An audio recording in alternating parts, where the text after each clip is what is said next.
Bloomcools. He will never change. He kind of reminds me of my mother.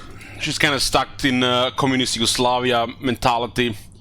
It's still, you know, the golden age of 70s and 80s for her. Mentioned to her Republic of North Macedonia. She doesn't know what country that is. She only knows Macedonia.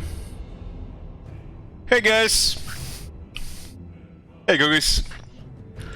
So we got more talks ahead, but before we start with the Jibber, there's been a new video from our masters and overlords.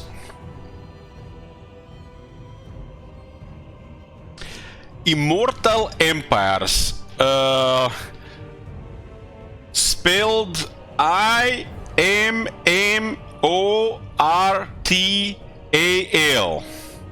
Has 2 extra letters, Bloomcools. Remember it. Okay. Let me just mute this Warhammer 2. Holy shit, we got 13 minutes. I'm excited to see what they have to show. You know, when the CS shows videos over 5 minutes, you know that some shit is building. And, you know, it could be hype or it could be some, you know, project they're, you know, hyping. But it's marketing in one way, the any way you see it. Violence, blood, blood? What blood? Suggestive themes and crude humor. Okay. Let's see. Probably gonna be paused again so many times. It is time, my lord, to engrave your legend into the world. But do not be hasty. To thrive in this vast and volatile domain, you will first need to study the lay of the land. Hold on. Why is there a trail on the Lizardman ship? I thought the Lizardman ships are supposed to be floating, like hovering over things, like flying nearly. What they call them in Warhammer 4000? Hovering, schemers. Study the lay of the land. The hover pressure serving the water. In far southern wastes, he who hunts unseen is in his element. Oxyotl, bane of the dark gods, wages a war of revenge against the fell powers and any who would... It's King being a bloodthirster, only in the CA game. Along these ragged shores, an endless demon horde spills into the world, tainting the very land on which they step. In the jungles of the gods, Teclis has sensed the need of his presence. Be it the Skaven scurrying through these trees, or an imbalance yet to be discovered, Teclis will oppose the ruinous powers in all their forms. Student of Teclis.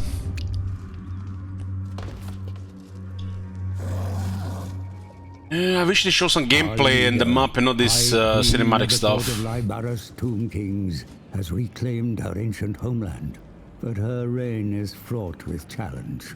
The Silver Host vampire... Oh no, the zombie, the skeleton guy. ...to these lands, and from their cold hands, our leader must pry the crater of the Walking Dead. To the lush east... Walking Dead? Isn't that zone called Waking Dead? For new ingredients to fortify his plagues. Amongst the tropical palms and sandy shores, he discovers an enemy. Tefok spawn are a tenacious breed of lizard men, mysterious and otherworldly, with little love for the agents of chaos. In life, Hellman Ooh, look at it is, boys! From the Empire's borders. Perhaps it is the ghost of his past explorer that has seen him to the haunted Maybe he's a mechanic. where he is set upon by all manner of creatures and all manner of new corpses to repurpose. A resource you'll find in abundance within Grand Cathay. If my sister is found delinquent in her duty... Damn, that the Catan troops always have a cool formation look.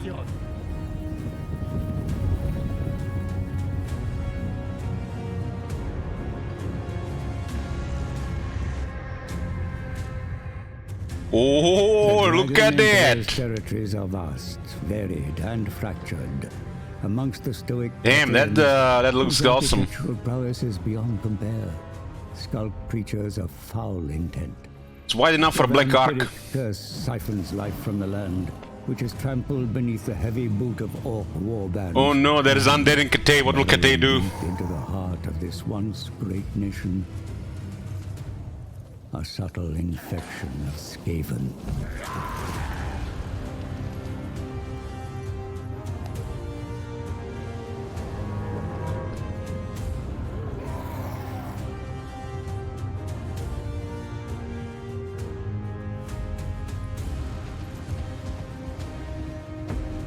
Hey, Park.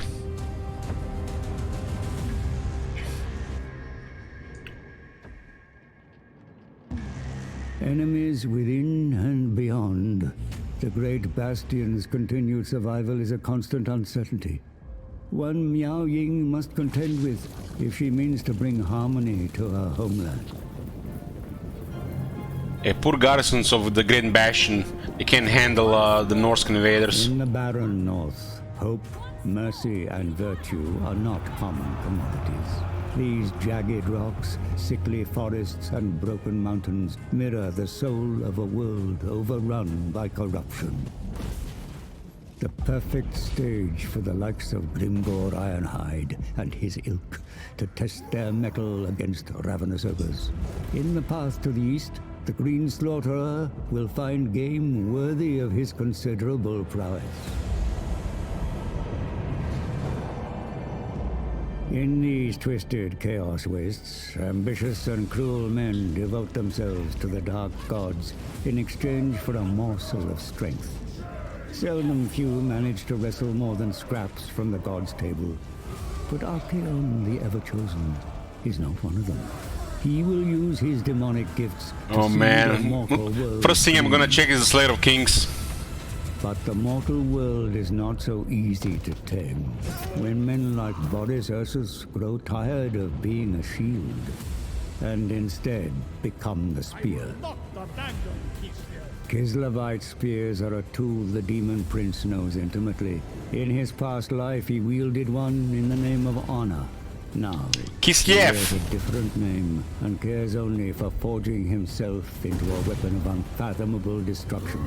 Sometimes, carried on the whisper of an ice-laced breeze, he hears the name Daniel. Oh man. Show yourself, Zarka! Cringe. Finally not found. A harsh and frozen world breeds violent and savage survivors. Slave traders, brutes, and self-made kings war over slivers of habitable soil in the Norscan mountains. Oh my god! But beyond lies the bulwark of Kislev, a tempting prize for the Ancients of Chaos, and the most direct route into the wider territories of man. And Helpitfield looks close to Prague. Here, opposing ideologies will need to either unite or overcome one another to face a greater evil. The great Orthodoxy protects you. I protect you. Take not one step backward.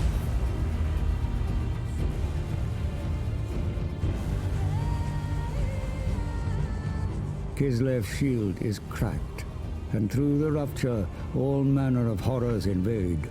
A fact felt keenly on the isolated shores of Albion, which will soon serve as Be'lakor's throne. I sit upon the precipice of God. I wonder if Be'lakor has any new lines. Corruption even in the Probably waters, recorded a lot where dark before. terrors and vampiric pirates command legions of undead vassals. In the kingdoms of Nagaroth, the Witch King builds a twisted army of hatred. There is no price Malekith would not pay to claim the Isles of Ulthuan and subjugate those who denied him his birthright.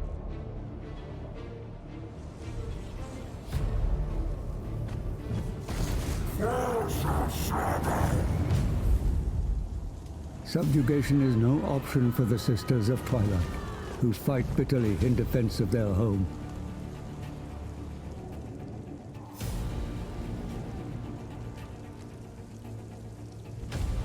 But the decadence of the Dark Elves has summoned Slaaneshi invaders, and it is Lord Mazdamundi, the Slan mage priest, who must hold fast. But there's a Keeper of Secrets next to Mazdamundi.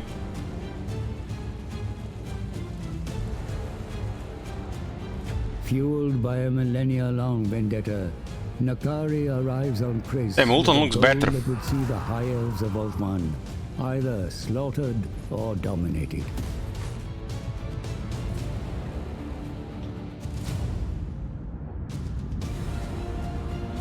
Colors are way more vibrant. The descendants of Anarion, beware. Slaaneshi wrath has returned.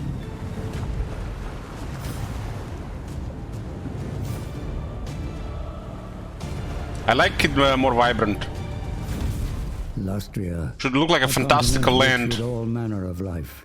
Here, civilizations as old as the world offer insight into a past rife with hardship, where brave lizardmen warriors laid down. What happened? What happened? What did I miss? What did I miss?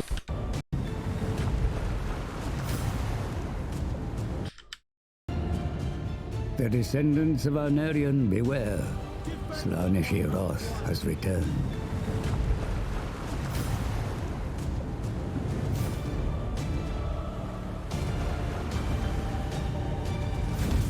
Lustria, a continent rich with all manner of life. Here, civilizations as old as the world offer insight into a past rife with hardship, where brave lizardmen warriors laid down their lives in accordance to the great plan. A war still waging to this. Damn, allocation eats Lust looks even better. When these soundtracks, I hope I see someone hear someone in the game.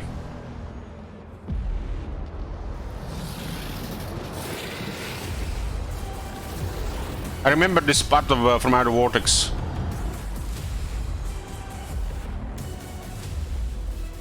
Kairos Fateweaver comes to Dawn's Landing and the bottom of the world. It looks like there's less regions, or it's maybe because it's cinematic overview. We'll have reasons for this journey, but to know them would be to court insanity.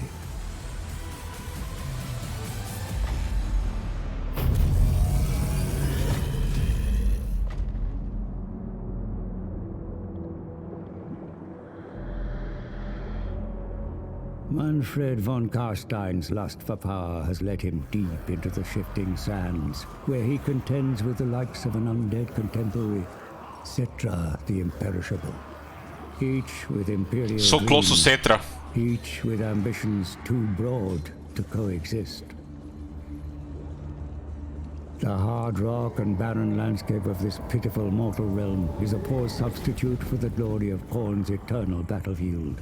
And although Skarbrand the Exiled is as far from his lord's skull throne as he could possibly be, he finds some solace in the blood of an unending parade of orcs.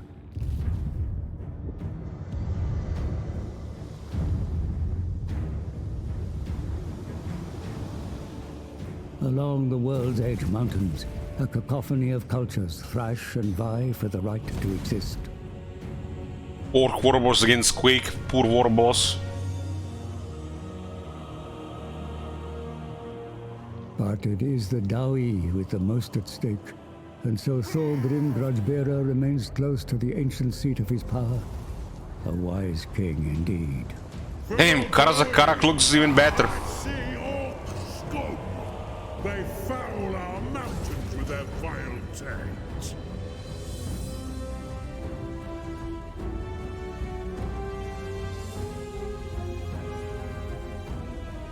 Amongst the western border princes, the Gore Harvester has carved himself out a fine fishing hole. So look at here's Myrmidons. I see the Great Maw banner. From his fellow ogres, but he'll eat his way to the Great Maw eventually, one Empire footman at a time.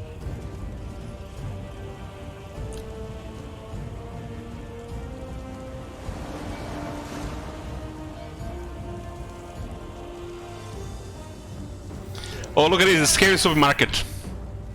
There's a Skaven Walmart, the bottom. Within protective mountain ranges lie the lands of man. It looks like there's another region in Italia.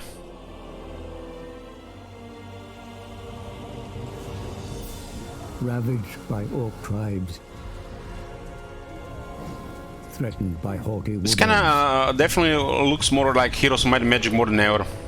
and plagued by infighting that would You're getting tear that them swipe from asunder. Immortal Empires They Warhammer 2. must unite beneath a single banner or risk extinction.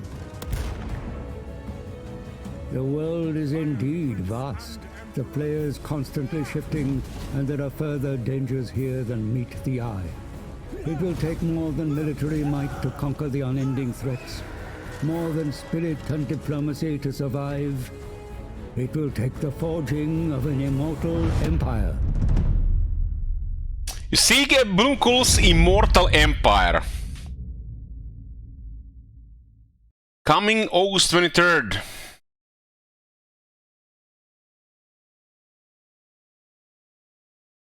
Yeah, it definitely feels like they're re-releasing the game here.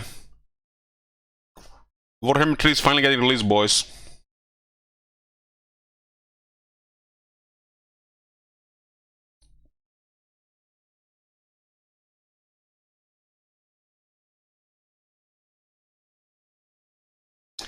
Uh, 12, it's actually 11 days and 20 hours.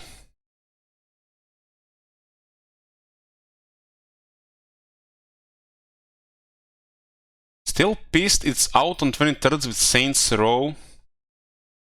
What's Saints Row? Is it like a holiday?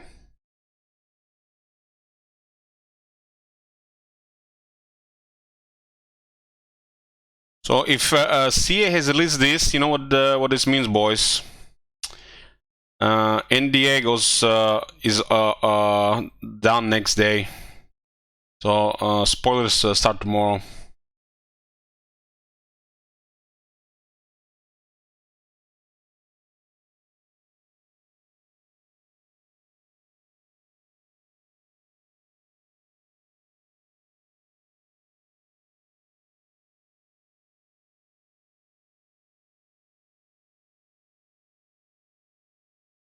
Looks like people like it.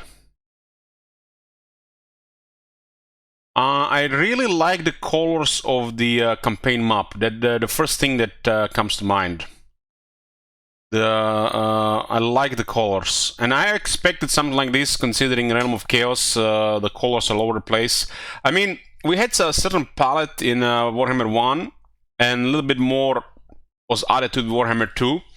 So Warhammer 1 was a little bit darker, and in Warhammer 3 they added more pink, red, blue, and green. You know, for obvious reasons. And it feels like there's way more green. Way more green in a good way. Not those bad green that just, you know, go feels weird, man. You know, they're a signature move.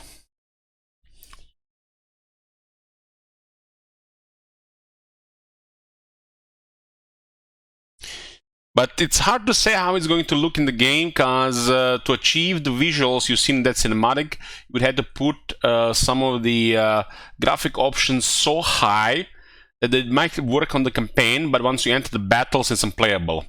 Especially when it comes to special effects. For the campaign map to look amazing, you need to put it to very high, and once you get in battles and start casting magic, it breaks the game. Or breaks your computer. So I hope at least they separate the visual graphics between campaign and the battles, because I wouldn't want to see that on the campaign, but you can go into a battle and start casting spells on that level, and it just starts super lagging, no matter what kind of computer you have. So you won't be able to have a visual like that in your game, because for the large battles it's just not gonna be impossible.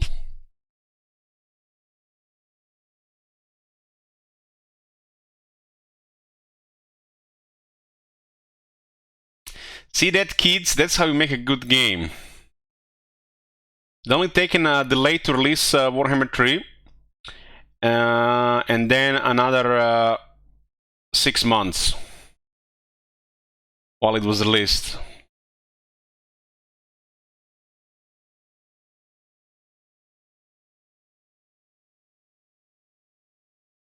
Anybody else cringed when the old man said Daniel and that demon? Every time I hear Daniel, I cringe these days. I hope your name is not Daniel. I feel sorry for our Daniels of the world. Wish you could just name that demon prince for your game. You know, I would name him Elok. I think that fits. You're always bitching about something.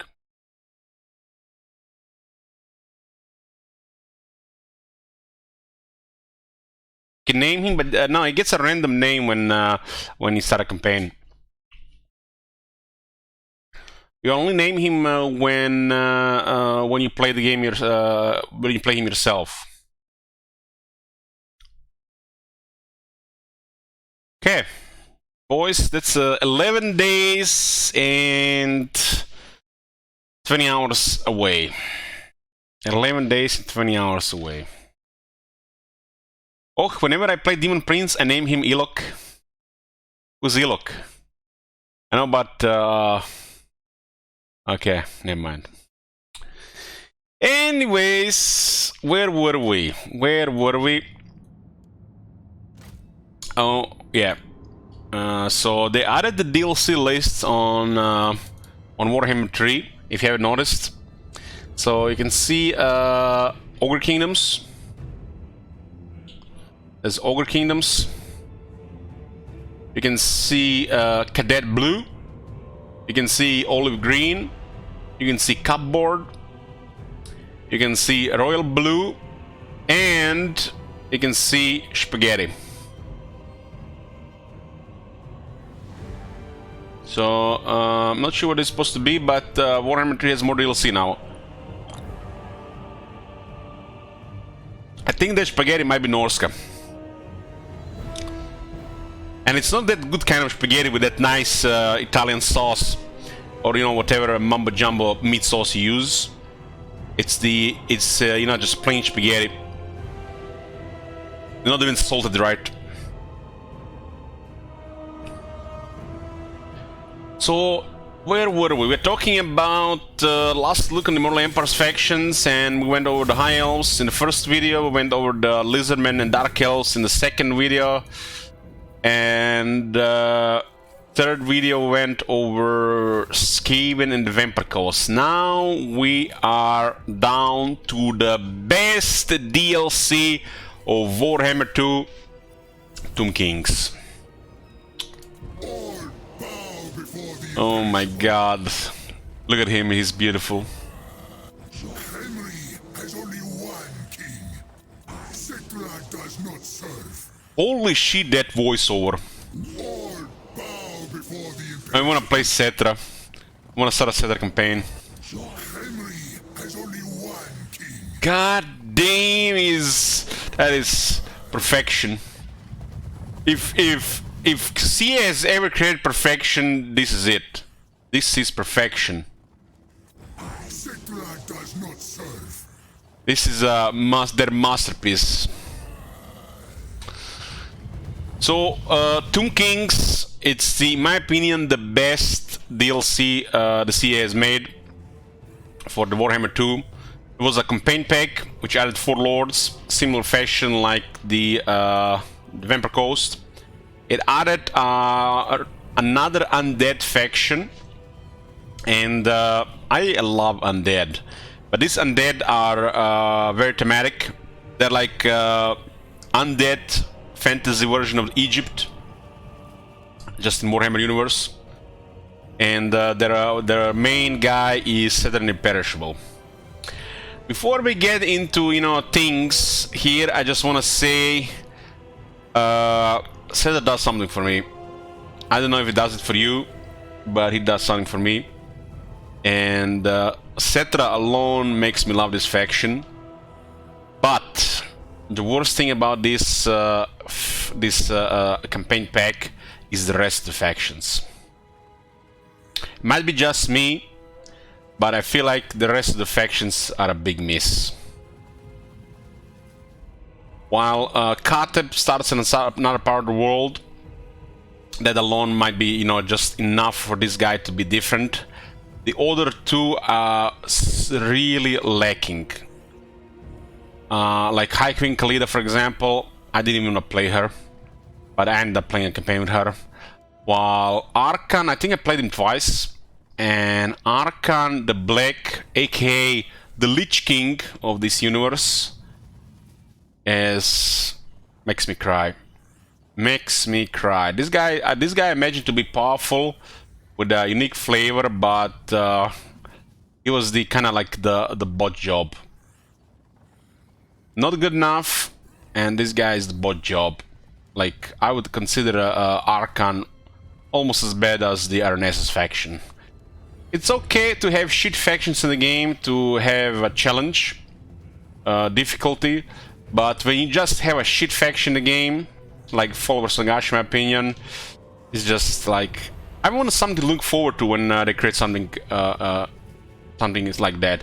They create a faction of Tomb Kings, not Vampire Counts, Tomb Kings, and they assign this guy to Tomb Kings, but they haven't given him enough. Well, he still gets slightly more than Aranesa Shitspite. Is still not good enough. So, half-assed botched job. And not only that, well, the Lord is acceptable. It could have been so much better. So, one thing I don't like about the Tomb Kings, for out of already say, it's the rest of the factions. Well, Katep is fine for the location. The other two are just nothing special. And I feel like they don't add anything to the game, and I feel like Arkan the Black could have added so much more to the game than they did with him. Might have been the problem they were asked to design 4 lords, and it's since they're part of the same campaign pack, only so much I can do about it, because they're gonna use Tomb Kings factions, so they can't really stray much from that, which kind of sucks, especially when they create faction like Chariots or the Followers of Nagash, which, you know, are not really, you know, supposed to be the same like the others. And on top of that, you know, they have to design a guy that's going to represent them well. And, you know, the only thing they can do differently is give a different feel about the Legend Lord and the starting location. Everything about that for these people will require a miracle. So, and I feel like for these 3, they didn't even do that. They didn't even do that. While at least this guy's slightly more variety in locations. Oh, this is a little bit less. So where do these guys start in the Immortal Empires before we get into it? Somebody asked about the sea lanes. The sea lanes are basically teleport points on the map. If I'm not mistaken, you're gonna get to the sea lane, and you can enter it, and then in a few turns you get to the other side. So if I'm not mistaken, Malekith enters this sea lane, and in a few turns he appears here. And then can travel here, and in a few turns he will appear here. Might not be 100%, that's how I understand it. So it's basically teleport points only accessible by the player. So Cetra starts in the center top of Southlands, same as in Immortal Empires. Southlands is bigger now, and it has way more factions here, which is very spicy. It does look like Fall of Nagar should be slightly further away from him this time, but in a similar spot. My hope for I don't think they have to do anything about Cetra. Cetra is fine. While the rest of the Tomb Kings, I hope Followers of Gash get a proper capital, a landmark in the capital, and even a large capital. Something special about a certain location that's unique to them. I wish that for them. Same for the Quarterly Bars. I think that as well. And you know, not much they can do about faction effects. They're probably not going to be creating new mechanics and stuff, but you know, it is what it is. I think they're just not unique enough to be they're just too close to the rest of Tomb Kings to you know, somebody might like Alida, somebody might like Arkan. You know, I like Cetra, for example, and I think these guys don't bring anything other than a starting location, a different lord, which is the old Rome 2. You know, create factions, play all around the world. What's special about this faction? Well, they start in a different location, and that's it. It used to be enough debt in the past, but considering there's like, what, 90 factions, that is no longer acceptable. Especially when they're charging premium price for these products. So, Cetra, Arkan, and Khalida start in the same way they started in Immortal Empires, but Southlands is now larger. Cetra and Tomb Kings in general, they are hostile to Arkan, or Cetra could work together with Khalida. The Tomb Kings are supposed to be power-hungry backstabbers, you know, they're just, you know, egoistical tyrants. They don't really work together with others. They could join the Ortide, but I wish, you know, there's something about that regarding their playstyle and, you know, objectives. The most unique out of these guys, instead of the all these guys in the beginning, it's Katep, and Katep had a different starting location, and basically his campaign is much different. But the game required you to go back to Southlands and still get some of the same stuff. So if they don't know anything about these things, I at least hope that there's a unique interaction between Katep and Cetra. They haven't forgot about that, like they did in Immortal Empires. And I think Katep's objective should be about this.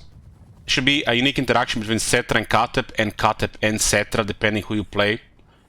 And I hope they've done something about that, some kind of event at least. For the others, I don't know, they feel like so generic with lots of potential. While Khalida feels the most generic, Arkan should definitely be unique.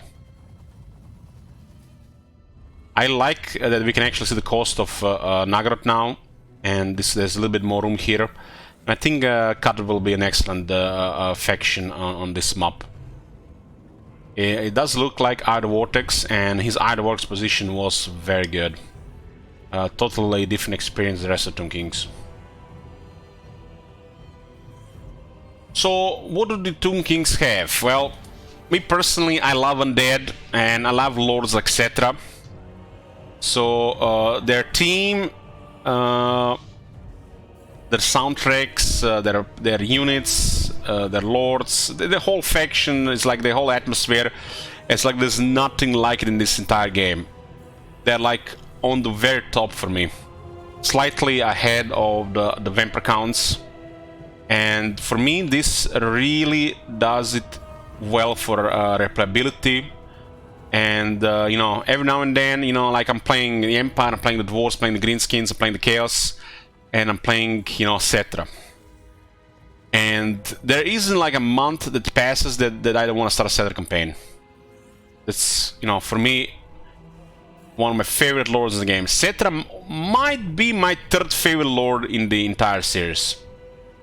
Not only Cetra is perfect, it's like a masterpiece from developers, but he's very powerful, and they did him justice.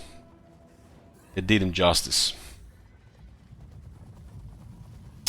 Svetlana asks, do you like his Chariot of the Gods, or do you exclusively use exclusively the Sphinx? Get the fuck out of here. Like, you're not on my channel first time here. Play like, I don't know how many Cetra campaigns. I'm not talking about mount for Cetra here. Sure. So, what is special about the Tomb Kings? Tomb Kings have race attributes that say Mortuary Cult, Dynasties, and Realm of Souls. We're gonna talk about this. Well, initially, it says Mortuary Cult, collect valuable trading goods and combine them with canopic jars to craft magic items and legions of legend. Dynasties, learn from dynasties of the past to awaken ancient Tomb Kings, unlocking new armies and heroes to command. Realm of Souls, Tomb Kings use incantations in the forms of replenishment and summoning, bringing the dead back to life should enough souls of their own be lost in battle. So this is just a bunch of useless text here. Mortuary Cult is basically a mechanic where you use a resource to create items, unlock units, and additional armies. And it used to be something special in the series until the dwarves got their forge system, and then they patched their forge system with more. I think Mortuary Cult was great when Tomb Kings was released, but at this point is outdated. We'll be showing it in the game, and I'll be talking about what can be done about it. I want Mortuary Cult with a fresh coat of paint, items rebalance all over the Mortuary Cult, and more options for Mortuary Cult to unlock with the jars. Dynasties, basically, this is a fancy way saying they have a unique way of unlocking technologies. So there's nothing else here. And the Realm of Souls, basically, bunch of flavors text here as well. Realm of Souls is a battle mechanic for Tomb Kings. As they take casualties, they trigger mob-wide healing. As your army gets more elite, this weakens.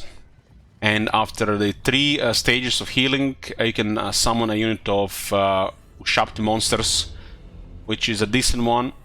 But I would say Realm of Souls is a barely acceptable combat mechanic. Barely acceptable. It kind of works. Something could be done about this, but you know, I'm not gonna go into it. Undead need all the help they can get because their units are designed poorly compared to all other factions, especially when they are your opponent. The AI needs work when it comes to undead armies. And not just Tomb Kings, but also the Vampire Coast and the Vampire Counts. So we'll start with Setter here. Setter leads Hammery. Hammery is the most famous of the Tomb Kings kingdoms, and Setter is also their main ruler. So faction effects pretty boring, pretty basic. Public order plus 2 all provinces, group plus 10 all provinces, and construction time -1 for province capital settlement buildings. This is really boring as shit. Can't really complain about much. It adds some convenience to the campaign, but ever since they changed the public order, this has gotten next to useless. I'm not a really fan of boring ass plain faction effects. I like the cool stuff. Cool stuff like, you know, starting with a special hero, or have access to a mechanic, you know, that gives you special abilities over the rest of the faction, like usually the DLC factions have received. Well, this faction has only been updated with a campaign pack, and after that, nothing. So we might see a rework of this faction in the future, but they just have bare bones faction mechanics and, for most part, boring faction effects. So you get some benefit from here. Don't think this is anything special. This is just lazy devs, just adding new stats that you know, might look good, but they're nothing special. Lord effect, leadership aura size plus 100%. So Setter Blue Circle is massive, and for undead early game this actually matters, because for some reason undead in Warhammer series of, you know, Creative Assembly have shit leadership and have troubles with leadership, especially early on. So this helps especially early on. The basic unit has 30 leadership, and with the difficulty applied on top, they have like 26. So some of the worst leadership in the entire series, and enemy touch them and they start crumbling. Casualty replenishment rate plus 10% for Tomb Guard and Skull and Chariot units. So this has aged like milk. Boring ass faction effects and shitty lord effects. He's Setra, so I never really complain about this. So Setra could definitely receive some love regarding faction effects and lord effects. This is no longer good enough even for the late Warhammer 2, and especially not good enough for Warhammer 3. If Setra wasn't a fun, powerful lord, I would have probably complained about this way earlier. What's special about Setra? Setra starts with a great city and starts with a tier 5 unit. And this by itself could trump any of his shit faction effects or lord effects. Sometimes starting with a tier 5 unit is a faction effect in itself. And we have to take this into consideration as well. Not only you can have more fun in the early game, but you also might consider this part of his faction effect because it makes it easier. When you look at the faction effects and the lot effects, we want fun and strong stuff, and we don't want some arbitrary effects that don't do anything. But having a Hammer War Sphinx might be also as well be a part of this faction effect or the lot effect. So you could get past these effects.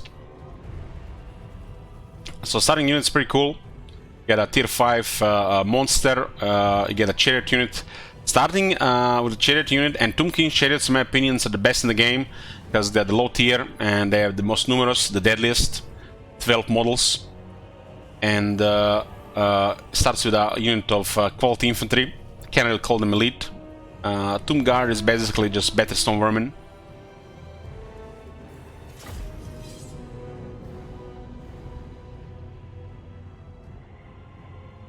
What you have to understand that not every faction should get everything, and some factions should get limitations either because they want to make it different, harder, or it fits with their flavor. One thing I don't like shit factions that get shit effects and there's nothing really fun about them, either for me or in general. And for the longest time, sure, Setter gets this, but he gets also tier 5 monster, so we can, turn a blind eye on his shit faction effect and the lot effect. It's not really shit faction effect, it's kinda boring in playing.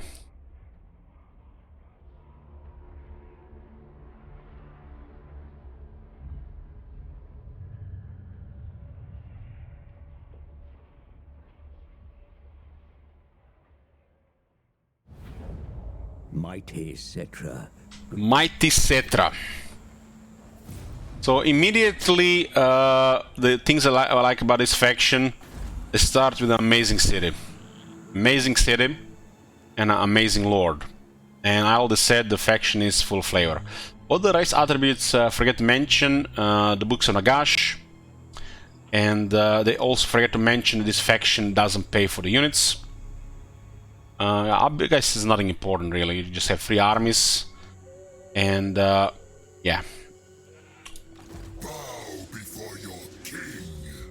I think Books of Nagash would be more relevant to mention than the dynasties.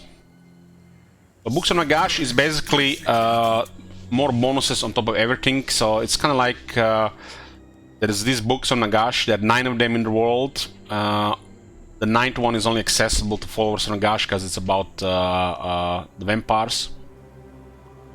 So the books provide various benefits depending, where they're rolled.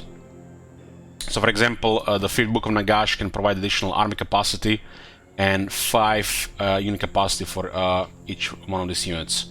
This faction is, since they don't pay for the units, they have to unlock unit capacity from buildings, skills, and other special stuff.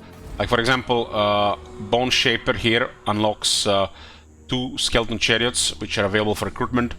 So if you go to recruit, you can recruit 2 of them. One is already in the army, so you can recruit 1 more. So to recruit additional units, you need to build more of those buildings or unlock capacity in different ways. Skeleton Warriors and Skeleton Spearmen are their basic units, or what do you call them, tier 0. So they have unlimited capacity. As you can see, their stats pretty bare bones, no puns intended, and they got really bad leadership. Tomb Kings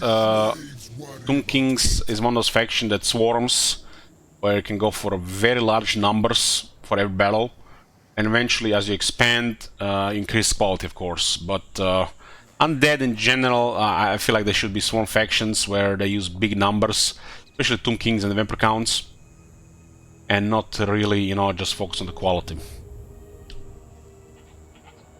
So let's take a look at Cetra here. So Cetra is a really high quality infantryman, using a halberd has pretty awesome stats for fighting. He's what you would call a melee expert, but he's also a wizard. These guys are have the what do you call them? The priest king. They're called priest kings. So has access to unique lore, Lord of Nehekara. He has access to the whole lore, but one thing they forgot about this, to add him an arcane item. And they patch stuff like this over time, but they seem to forget Cetra. So Cetra is a wizard, but he's not really a wizard. It's a little bit problematic in Warhammer 2, because only wizards can find arcane items, and only wizards can use arcane items. And Cetra can cast spells, pretty much as good as any Lich Priest, but he's not a wizard. So hopefully they add Cetra an arcane item slot, because anybody that can attune to the winds, have stuff like magical reserves and arcane conduit. A strong mind is needed to channel the winds of magic. Okay, that line of text already. Where is the arcane item, devs? Where is the arcane item slot? So fix that shit. So Cetra has another trait here. This is basically a little bit memey.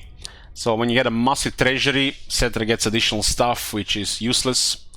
But you know, maybe this bonus will do something in the what them called Immortal Empires. Like this to be something useful and not useless, but it is what it is. So you get a very strong fighter. One might say one of the best in the game, because he has access to some really potent stats, strong bound and items. The Tomb Kings are kinda mummies. Type of mummies undead, which means they have fire weakness. And don't get confused this with the rest of the undead. They do not have fire weakness. For some reason, people have this general idea that undead are weak to fire. That is not true. If the undead has regeneration, they have weakness to fire. If the undead in questions are the Tomb Kings, then they have a fire weakness. Only the Tomb Kings. I don't know whether people got the idea that all the undead are weak to fire. So Cetra has a weakness to fire, which means any fire attacks on him will do more damage. But Tomb Kings in general are pretty high quality lords, so that 25% doesn't really do that much. They do have a skill that increases hit points and adds fire resistance, if you're really worried about the fire resistance. So, about Cetra, pretty good fighting stats. 20 anti-large, on the base, all did really good. 85 leadership on an undead lord. You know, I always like 85 leadership on undead lord, damn. What was the base on a Tomb King? We can actually see right now. Let's see another guy. Can't play Cetra with a regular Tomb King.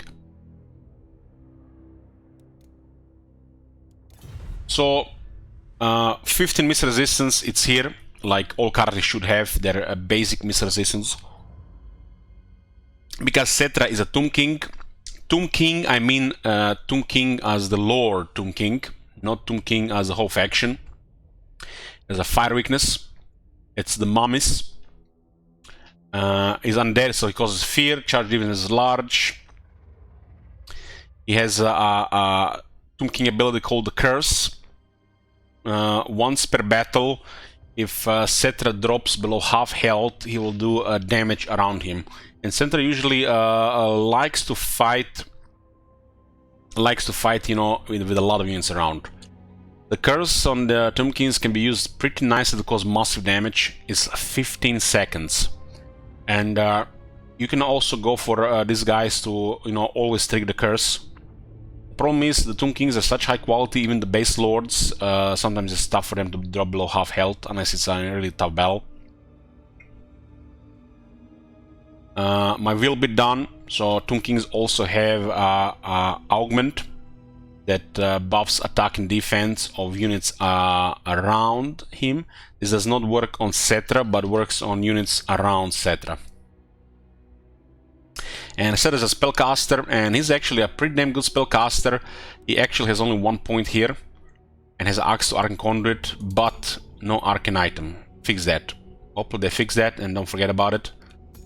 Maybe, you know, with the Tomb King's rework in 2027. So, this lore, I think a lot of people find this lore as nothing special. I think is good enough, and the fact is the rest of that exists, you know, you can get value out of it.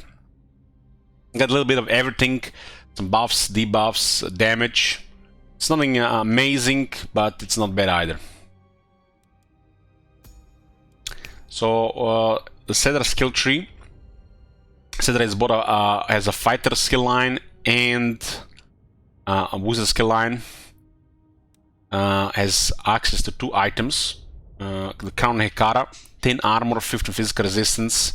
Has a chance to intercept and an ability. There's a constant on top of this ability, which buffs damage and charge. Damage buff alone is good. So for enchanted item, pretty good. Can ask much of enchanted items. 10 armor, 15 physical resistance alone is already good an enchanted item. Blessed Blade of Petra is his weapon. So faction has +2 public order, and his weapon guards another +3 public order, so this faction has easy time of control. Control will only be relevant for trivial bonuses and some line of sight. It's actually in some way it's actually a bad thing, just some convenience thing. Ever since they changed the system with control, the public order doesn't do much. It seems like it's only relevant to the high elves these days. 5 attack, 10% weapon strength, so I like to see the stats on the weapons. Gets magical attacks, Warhammer 3 magical attacks are great. And gets an ability that has 43-second duration. I kind of like when you have a 43-second duration stuff. So basically his attacks will blind and they will cause flaming attacks. He does start with the incantation of Cursed Blades, but his actually additional ability, Petra, and it's basically an explosion around him. Several characters have these abilities, like Repans and Grimgor. I think Grimgor is on his armor, maybe. And I don't know how they do the other characters, but apparently the Cetra got the good radius, while Grimgor gets the shit radius. And when Cetra is surrounded with this, it actually adds some damage to him. So you get a fighter that can grind and grind well, especially infantry, and he also gets access to abilities that cause even more damage. Has access to 3 mounts, which are also gonna be granted for free in Immortal Empires, and I can't seem to be impressed how much hell does his chariot get. 7,400 has always been like the most amazing thing. So his chariot is really special. And usually these mounts are always in the order from the weakest to the strongest. So you get a tier 5 unit here, and you get a chariot of the gods here. And this gets a lot of confusion for people. We played Cetra pretty much in every possible way, and I can tell you that the Chariot of Gods has the best attack animations and the best damage output, while this is slightly tankier.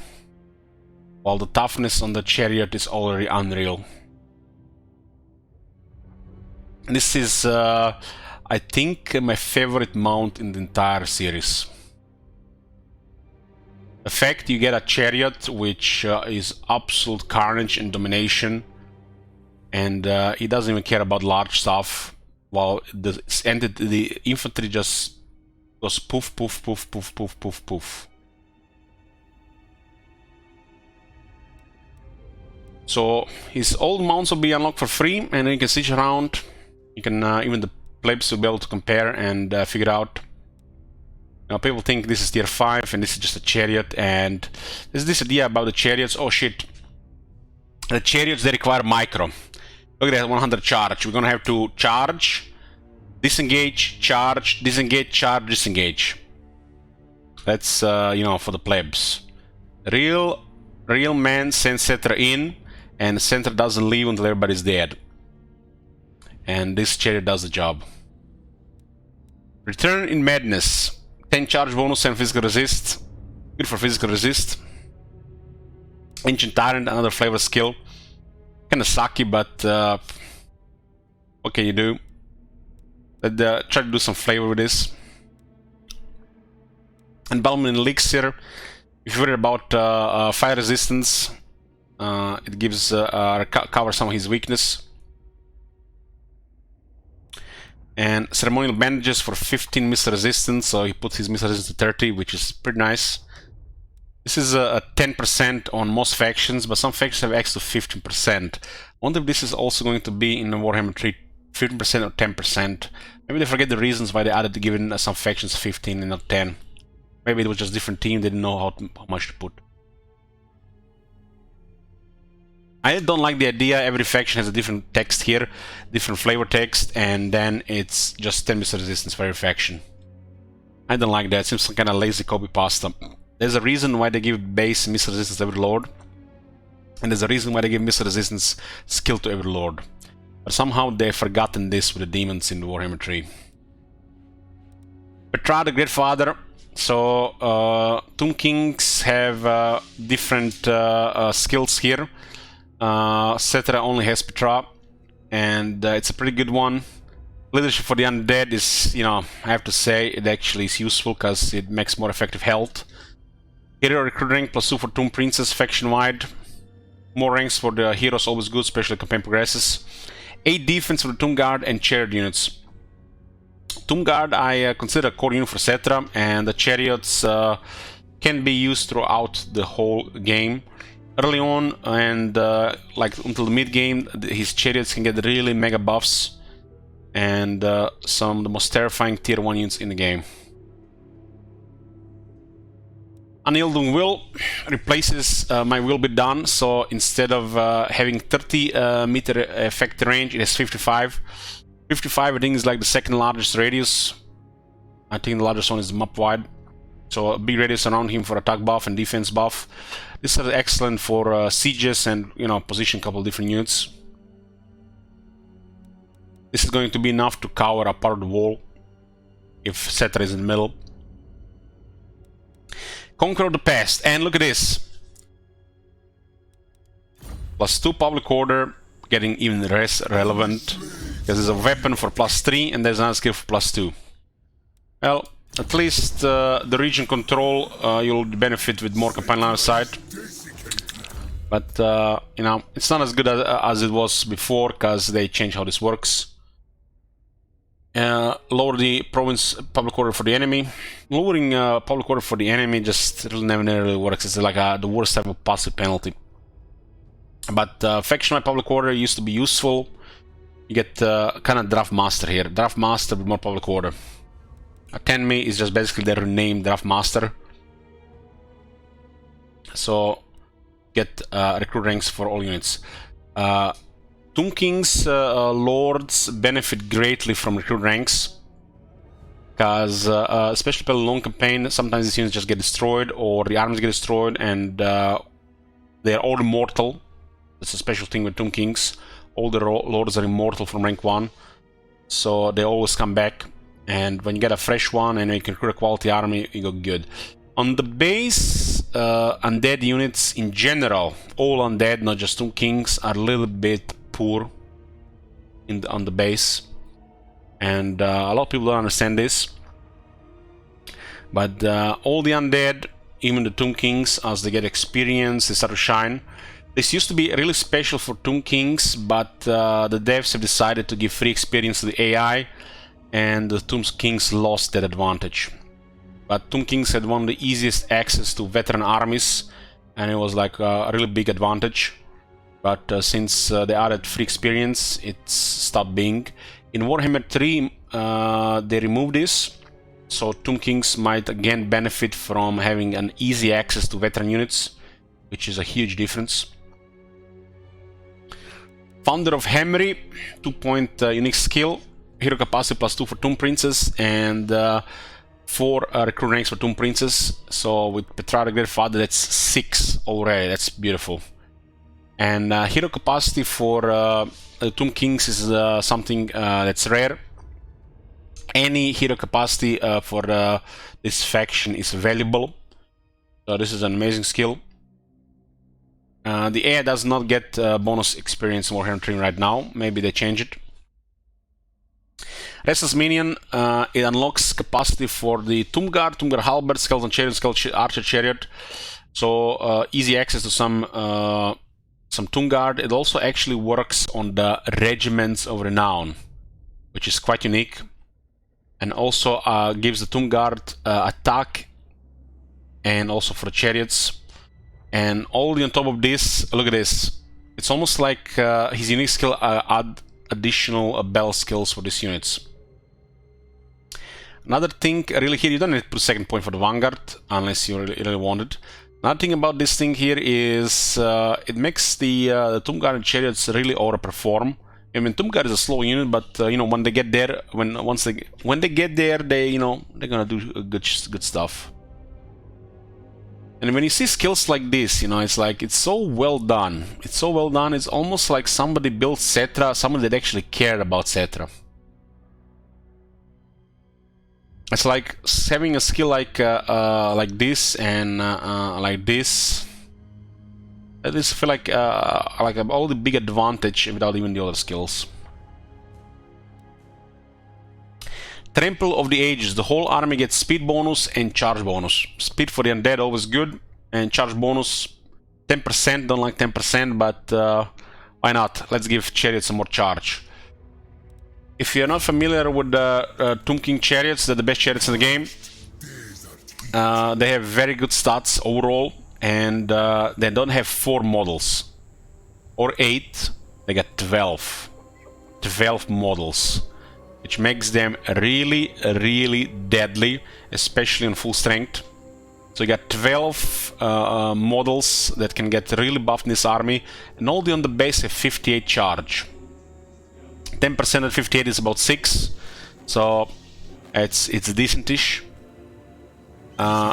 This unit getting into an infantry can do like 3000 damage on contact, and if it's charging units without armor, those units are dead. They're one of the best tier 1 units in the game, if you ask me.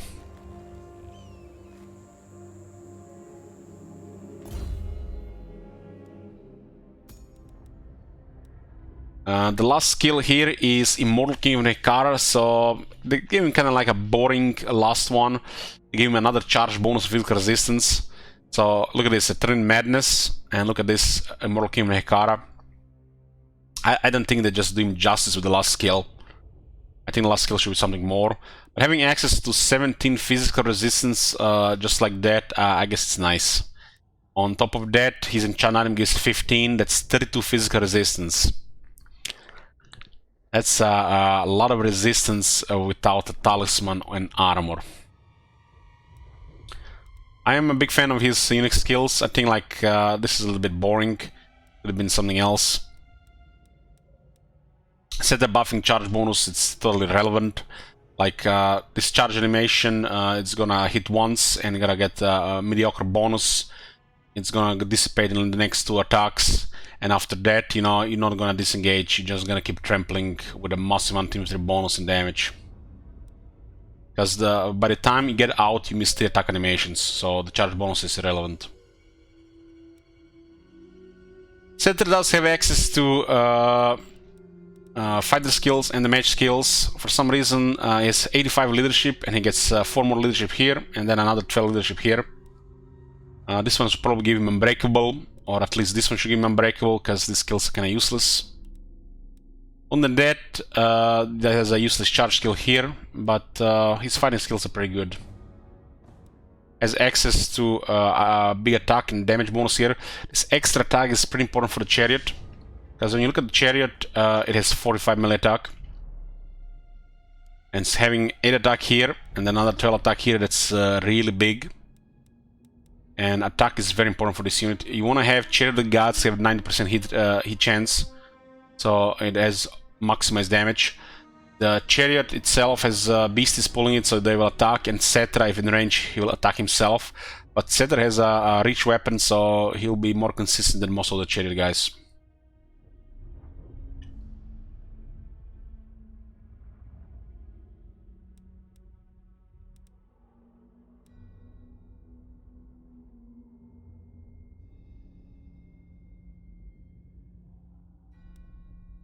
I mean, I'm not saying it's not good enough. Did I say it's not good enough? It's the lore is amazing, but look at this. You don't spot laziness here? I mean, even the same icon. This is called Returning Madness. It's available to every Tomb King. And it's called Immortal King of Nehekara. Same icon, same shit.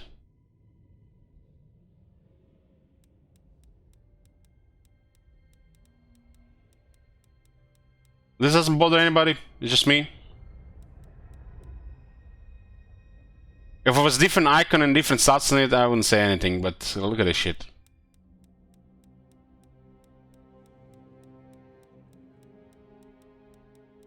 It just bothers me. It's text, of course it's text.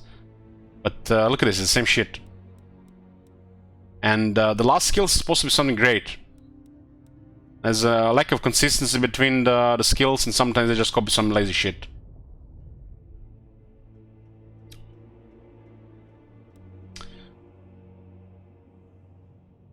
Not same? Okay. It's not the same, apparently. That's what the CA guy said as well. So, let's get to the battle skills here. Starting with Arrows of Asaf. Ammunition and missile strength.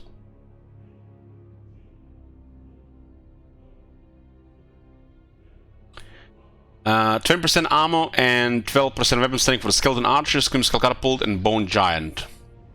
Pretty damn good for the Skull Catapult and the Bone Giant, and it kind of gives you a buff for the early Skeleton Archers.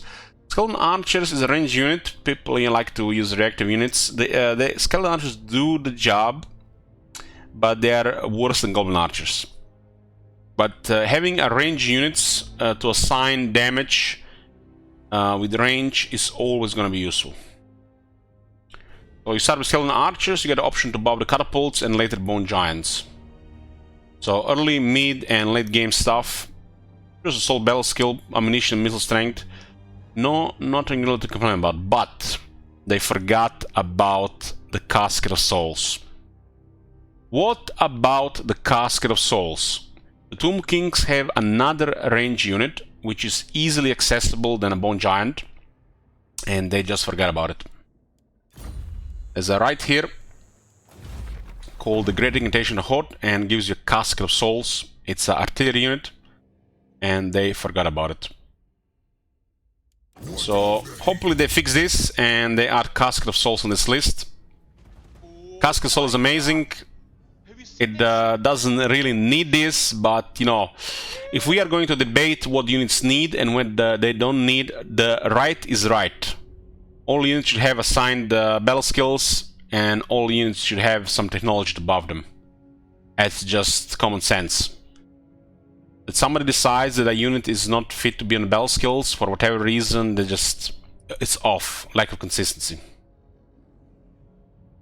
So this, they should put Casket of Souls on this, and perfect. Sun-Scorched Bones is the pretty much the base battle skill for every Tomb King. 12 armor and 8 defense for the infantry, Nehekara warriors, Tomb Guards, Skeleton warriors, and Spearmen units. These are basically the core infantry of Tomb Kings, from the lowliest to the quality ones. Tomb Kings don't really have elite infantry, unless you count the what they call the Regiment's Renown. This is amazing already for the Skeletons.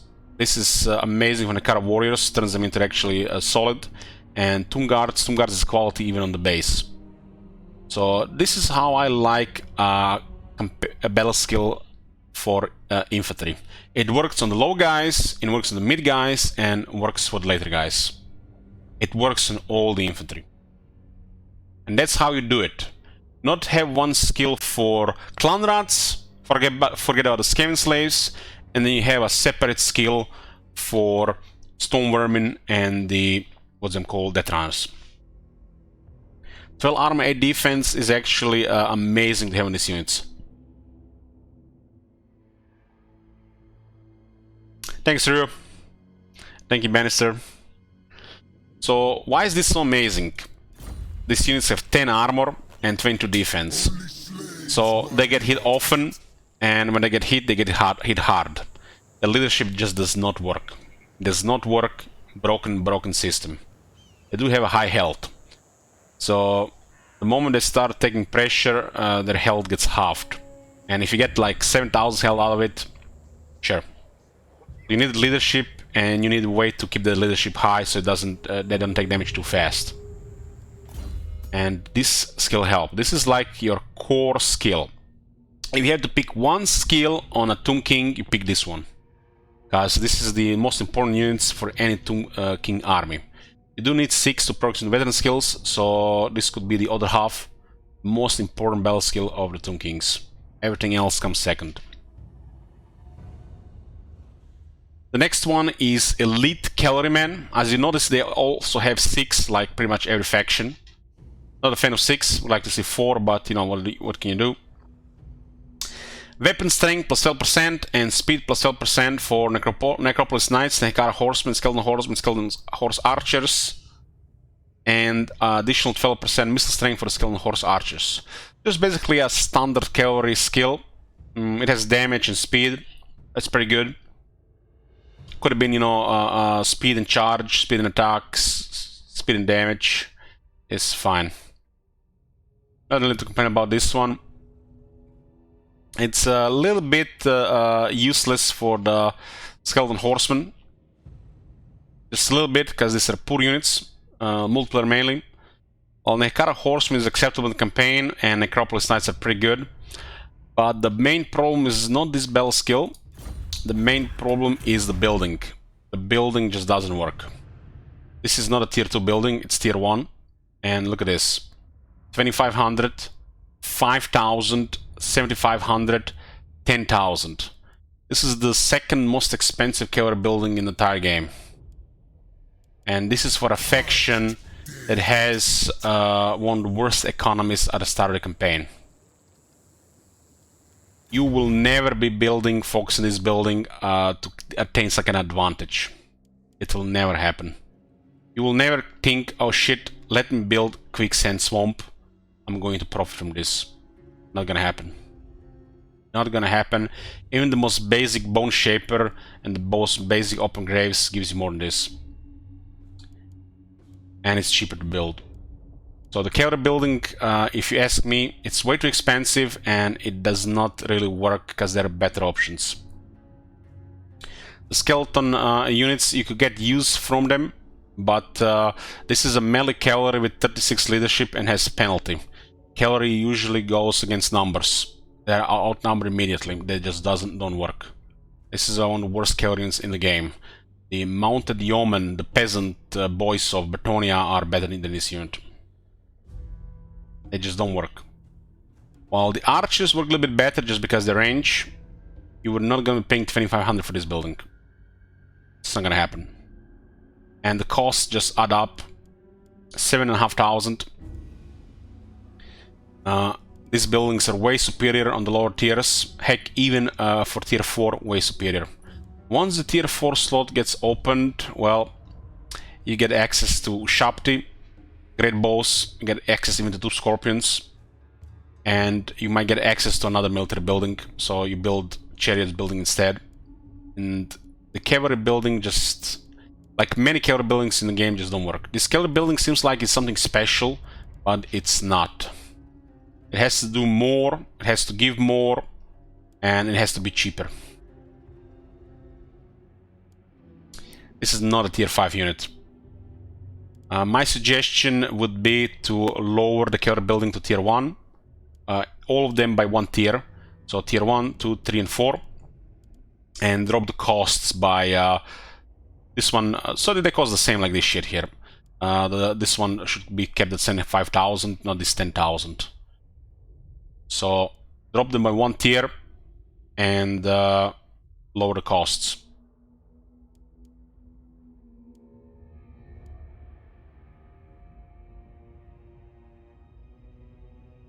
So yeah, this would probably be the most basic fix for this. Just 1 tier lower, and this 10,000 cost, disappears. This should not be 5,000 though. This should be probably like 3,000. Their infantry building is kind of expensive. So it could be in the manner of this: 2, 4, 6, 8, but not this. 1 tier too high and too expensive. All the Acropolis Knights are definitely a tier 4 unit. This is not a tier 5 unit. I feel like sometimes the devs, they're under pressure. People like tier 5 units. Make sure every faction has several tier 5 units. And, they put this as a tier 5 unit. This is not a tier 5 unit.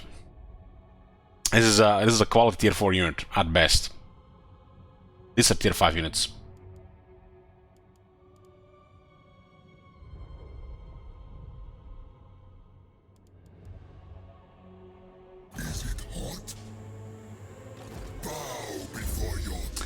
Okay, so the next one is the Master Charioteers, and this is a pretty good one. 8 attack and 12 charge bonus for the Skeleton Chariots and the Hammer War Sphinx. Single empty charge is trash. Charge could be something else, but it gives the Chariots that big hit. Tomb King's Chariots reels hit so crazy hard. I don't even know which unit does even can even hit harder than a Tomb King Chariot. There probably is a couple of them that can hit harder, but this unit goes through the enemy like butter. If they have no armor, they charge can be some of the deadliest and the low armor units of any units in the game. And I'm happy with this 12 charge bonus here, even if it doesn't do anything for the Hammer War Sphinx. 8 attack for the Hammer War Sphinx is amazing, and Hammer War Sphinx does get a 3rd buff, so this is acceptable.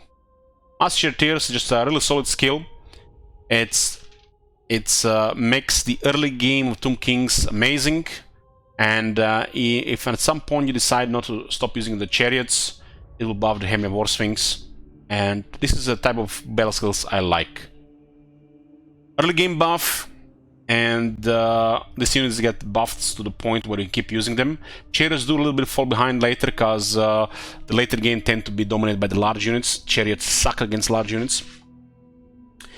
And Hammer War Sphinx will be available, so it's fine that the unit gets obsolete as the campaign goes, but they're so amazing in the early game and most of the mid game that use them until they're dead, and then you replace them with something else, and you get a buff for a tier 5 unit. So this is a perfect battle skill. You get a buff for an amazing early game unit, and you get a buff for an amazing late game unit. Can't ask for more. Even if one of the buffs is off, but I get 3. Same like this. This is like perfection, right? If this thing had the Castle of Soul Cell, would be perfect so far, really. Like stuff like this and stuff like this is just amazing. It makes me appreciate the faction and enjoy the faction more when I see, that actually they have somebody put thought into this. They might have just done the random shit and they got unlucky, but I like to think that somebody put thought into this. Revered Stone Masonry, and look at this one. 8 defense, 8 attack. This is the best battle skills. And it's for a Hero Titan, Ushabti, and the Ushabti Grey Bows. Ushabti overall is the best unit of Tomb Kings. It's a monstrous infantry that has kinda, poor base stats towards the defensive side, but it gets so many buffs, they become the best unit. So this is attack buff, defense buff, and there is also a missile strength buff. 12% missile strength for Ushabti Grey Bow. This is like a discrepancy between the missile buffs. So Skeleton Archer gets a 12% missile strength buff, and then Ushabti Grey Bow gets 12% buff. So they try to make it like fair that all units are buffed equally. But in what world is 12% missile strength buff for Skeleton Archer and 12% missile strength buff for Ushapti equal? And there's a lot of stuff like this that's off. Especially, I think the prime example would be Elite Cavalrymen, 12% missile strength for Skeleton Horse Archers. I think the missile cavalry should get like at least 25% missile strength buff. So basically, what I'm saying here, these are the Skeleton Archers. They got 16 missile strength. They got 10 damage and 1 damage. They get 12% weapon strength, 12% damage.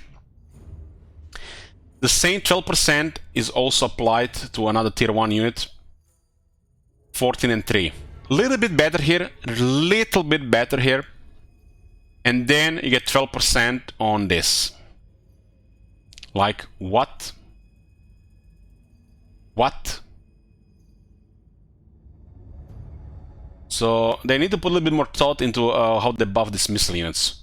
Like the Skeleton Archers and the Skeleton Score Archers, they're probably the same category unit and should be buffed like 25%, while they should not be like 12%. Then you have the Bone Giant.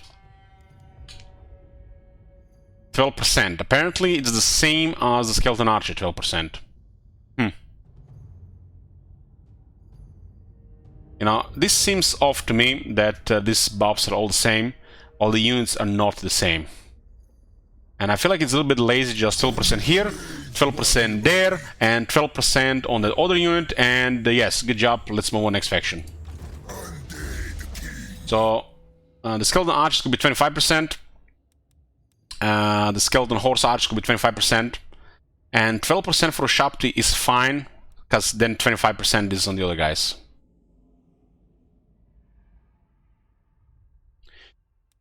So this battle skill is quite crazy. Once you enter the mid game and you start building tier 4 everywhere, Ushapti is your core unit. You're gonna also have capacity increase elsewhere, and Ushapti might have a poor base. It is poor base no matter what other people tell you. So look at this. There is no reason for this unit to be amazing. They look worse than Croxigors, right? Worse than Croxigors. 44 leadership, 23 melee attack, 5 anti-infantry, 5 is the best you can do on 23 melee attack.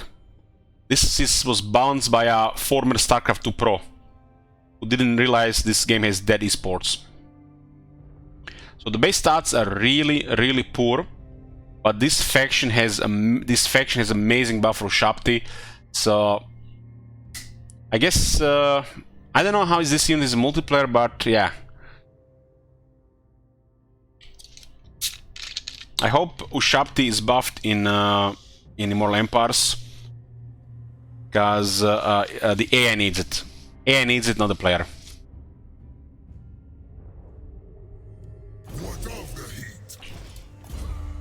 So, pretty amazing buff for the Ushapti and the Hero Titan. Your Titan doesn't really need much buffs, but it's only fair all units get battle skills. Hero Titan gets battle skill, but no Casket of Souls, QQ. Stone Sentinels is the last one, which is weird. I don't think this faction is the 6th one. They could have easily had these two together. Easily. And then you get charge bonus, attack, and weapon strength. In this one, I don't really mind there's a charge bonus. Because, look at this, 3 buffs for these units, 3 buffs. At least somebody had the right idea. Weapon strength and attack. There's my favorite buffs on one battle skill. And look at this, 1, 2, 3. Check the Warhammer 3. Find a unit that gets 3 buffs on a battle skill. So can't really complain about this charge bonus, which is doesn't do really anything here. Like, why would there be a charge bonus here? Why did they add charge bonus here? It's like, I don't even understand it. Why they just didn't keep attack and weapon strength? It looks like for some reason they decided to give 3 buffs. Like, most units just get 2 buffs unless it's a hybrid unit. But they decided for this one to get 3 buffs. And it's inconsistent. Inconsistent. Even if it's just attack and weapon strength, it's amazing. Charge bonus is just extra, right? Imagine a cavalry actually got those buffs. Oh my god. Imagine cavalry units get those 3 buffs.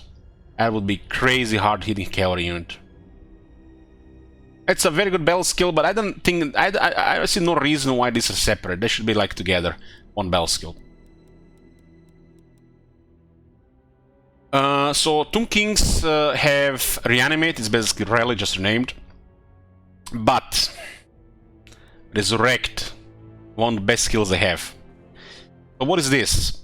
It replaces Rally, thank god. The best thing about this skill, it replaces this skill. And if it's a Rally, I'm happy. This one actually provides a regeneration to self and units in range. No restrictions. This is an amazing skill. And I feel good when I have this skill in the army. And I feel good when I click button on it. This is one of those skills that just make you feel good when you use it. This faction has no invocation heck, but they do have Resurrect, they do have Realm of Souls, and they do have Restless Dead. So they got some kind of pseudo healing, still healing.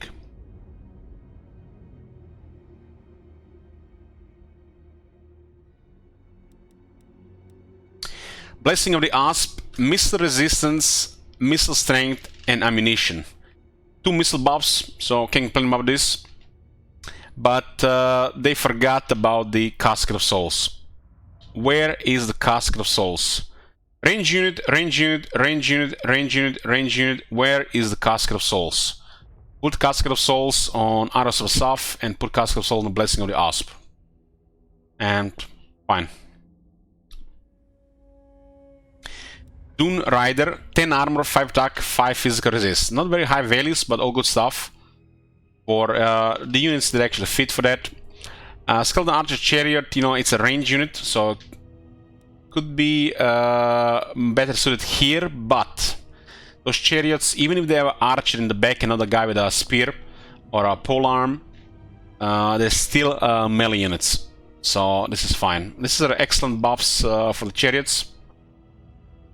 Excellent buff for the Acropolis Knights as well. If only Acropolis Knights were more accessible. So already 2 out of 2. They're just missing the Casket of Souls. The third one is missile resistance, armor, and speed for the infantry. I'm very happy about this one. The units get more armor, missile resistance, speed. Speed is what these units need. The Tomb Kings have slow infantry for some reason, slower than some other units. Like, look at this.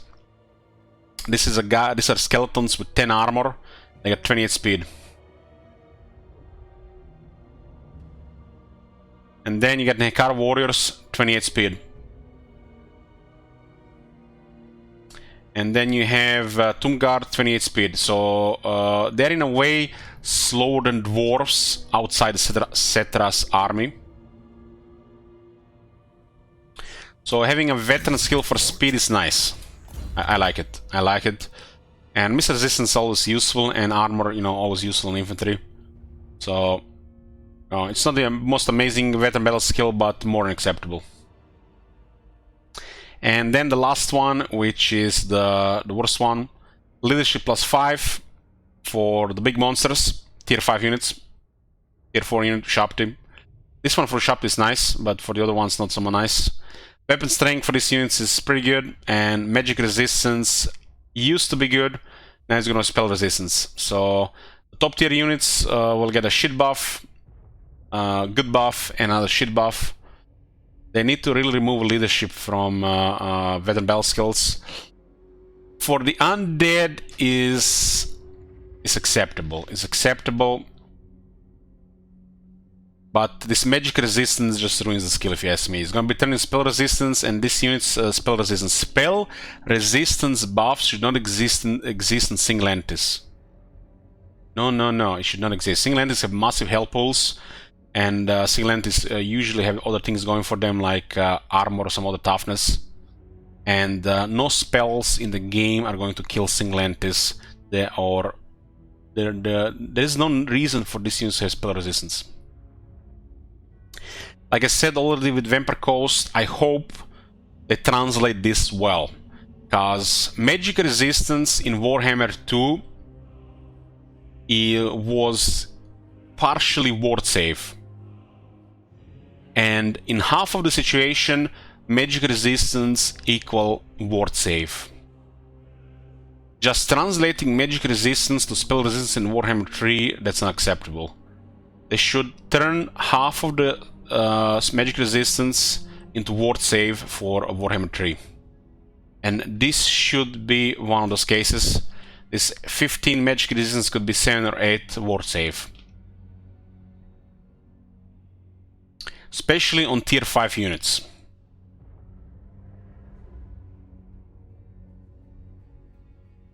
Other than the Ancient Stone and missing the Casket of Souls, the Tomb Kings have pretty damn good battle skills. Pretty damn good. And that's one of my most OCD pleasing ones in the game. The only factions that really have better battle skills are probably the Empire and the Dwarves. Route March like everybody else, Copy Pasta like everybody else. I don't know what this is, like please remove this from the game. There's a 20% replenishment here, which is nice. You can always have heroes in every army. And you get a skill that I don't think should be in the game. It's tempting for the abuse, and it's, you know, it's one of those things you can use it, or you don't have to use it.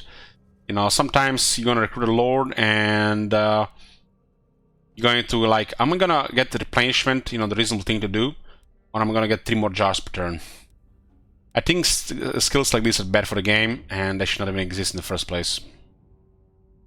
Oh yeah, I forgot about the Carrion. The Carrion is not on the battle skills. They forgot about the Carrion. I think Carrion should be on the Stone Sentinels. Attack and charge and damage. At least make Carrion a little bit better. And on any of these 3 skills, really. Probably on Unfading Memory. So put the Carrion on the Stone Sentinels and the Unfading Memory. I'm not looking into the flavor of the stats of the placement, it's just because the stats will fit for Carrion. So Carrion here and here. So Carrion, which is a pretty poor unit. It has no battle skills. I don't think even have technologies, or very poor. And Casket of Souls. These 2 units are forgotten the battle skills, and they should be put in battle skills. All units should be on the battle skills. So there's a Draft Master here. The campaign skills are not critical for the Tomb Kings, but expendable armies that you're probably going to be throwing under bus sometimes do benefit from +2 more experience once they get back to recruit high rank units, so 10 me and Renowned and Feared. So those 2 ranks are beneficial. Because some of the generic armies, secondary armies, will get destroyed from time to time, and when you rebuild a new one, you want that army to be veteran immediately.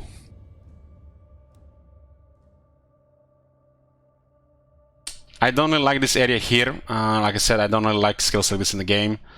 They work when the lords are benched, and these skills are decent to use, but you know, abusable in a bad way. And you feel like you're losing something about not trying to abuse it. And if you don't skill it the first time, it feels like you're crippling the lord by not picking the other stuff, because you can abuse it on the lords that are not really used for something. I guess a compromise can be made here, where you at least get 1 point into it with replenishment, because this is trash.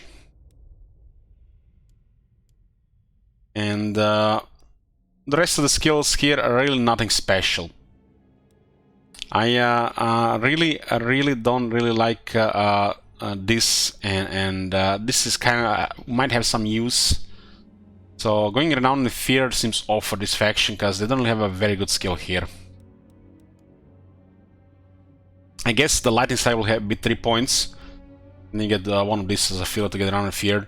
Renowned and Feared is only going to be good on secondary lords. And why? It's not going to be a priority. It's not going to be a priority until you get plenty of these Royal Burial Chambers. So you can recruit lords like rank 20+. Why? Because as you open a Tomb King, you want to get battle skills with Resurrect. That's the top priority. Everything else comes second. You don't go into campaign skills first. As you recruit the lords at the rank 10 to 20, then you get the Down Fear, then you get the battle skills, and then you get the rest. The Tomb Kings do benefit from all the skill trees. They're strong melee experts. You need the battle skills in Tomb Kings, they don't work otherwise. And this is a nice extra, you know. Nice extra for, you know, when shit hits the fan.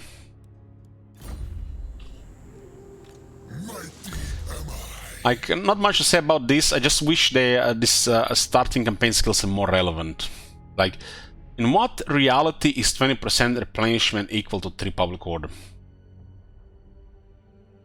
Or 20% rating bonus? It's like, this is so off. This is so off. I wish we had more meaningful options here. For not just this faction, but for many factions. So, other than this, these are the dynasties. These are basically technologies of the Tomb Kings. As Tomb Kings research dynasties, which are technologies, they lose research rate, but they unlock army capacity. Each dynasty has a proclamation, has a lord, has a set of heroes, and 3 unit technologies. So pretty straightforward. I would say a pretty good technology tree. As you expand, you get research rate on the core building. There's some other ways to get some more research. Usually, Tomb Kings don't really get off early game until they research dynasties, because then you're gonna have 3 armies. And once you get 3 armies, you go from there. So some people might consider this to be a slow start, because early on, Tomb Kings can't really rely on numbers, because they can't really have quality. Not really. Skeletons are not quality. Technology is pretty good. Maybe missing some of the units buffs, but overall it's all good stuff. Yeah, just a good technology tree. The mechanic for the Immortal Cult initially was very good, but I think it's outdated. It needs a fresh coat of paint. You should probably try to get some more benefits out of this. There might be an option to scrap items, so you get the gold and canopic jars out of them. I would like to see that. And items should probably be revisited, rechecked, make sure they fit Warhammer 3, and some of the stats adjusted. Nothing really crazy. You have to understand this faction has the worst chance to find magic items. Dwarves have it the same, and they got the same system but better. So this faction has a worse version of this system. Power creep, or they forgot, or they didn't know how it worked. There probably is a combination of everything. So fresh coat of paint for Immortal Cult. And I would like to see items that add immortality. Some cool items like that. So you have a rank 1 hero, you can give it immortality item until they get immortality skill. Regarding Legions of Legend, I think more stuff should be added here as an option to add a new dynasty. But what is the option to add a hero capacity? Should be an option to add hero capacity for either all 3 of them at once, similar costs, or specific ones: Tomb Prince, Necrotect, Lich Priest. This faction needs more ways to add hero capacity, and Mortuary Cult is probably the perfect way to do it.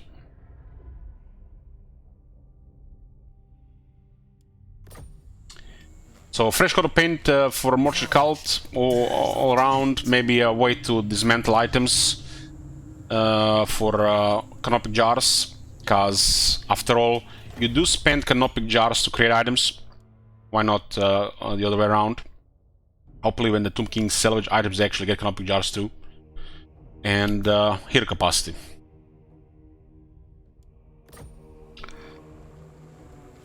Cetra is desiccated.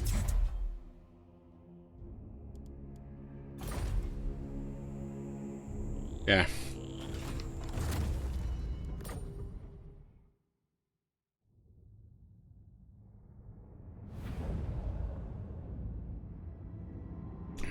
So what do we have next? We got after Henry, we got Eagles of Nehek. Oh god, I'm getting thirsty here. Yeah, I should. Hero Titan, Carrion. So Grand Hero von Katep, he's been exiled by Cetra from Nehekara, and he starts in a shithole. It's gonna be much better looking location in Immortal Empires. More like Outer Vortex. Subtle Climate Mountain, Canoptic Jar generate 2 per turn.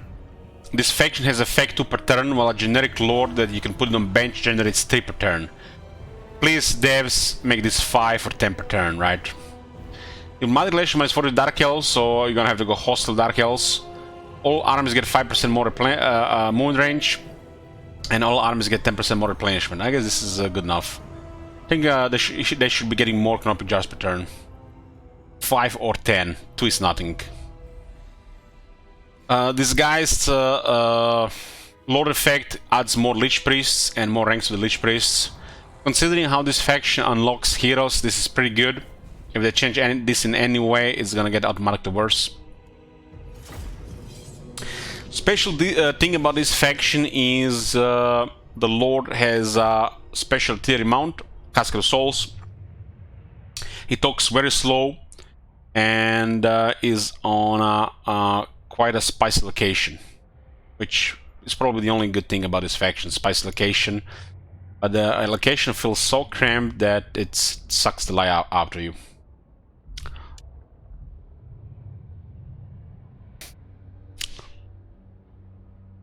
If you look at the Immortal Empires, you can see this is more room here. This looks all the 10 times better if you ask me. I like Katep and hate Katep at the same time.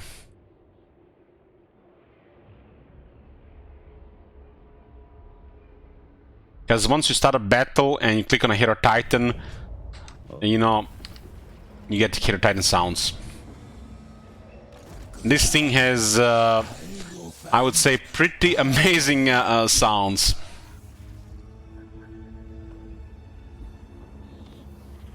This is getting automatically better than Warhammer 3. This unit is going to be much better than Warhammer 3. Well, I'm not saying it's a bad unit here. It's a little bit slow, but it's a big boy with abilities. It's better than a giant. So this faction, the most important thing about this faction, they're gonna be start in a different location. This faction. Lich Priest flavor and Mortuary Cult flavor, not good enough. I hope they expand on that. I think they should have even more benefits Mortuary Cult. One of the benefits for this faction, Mortuary Cult, they could remove this nonsense Canoptic Jar Gen 2 per turn. 2 per turn. That's a faction effect. Meanwhile, generic lords get, you know, 3 per turn. This is like some random trash skill, 3 per turn. Faction effect 2 per turn.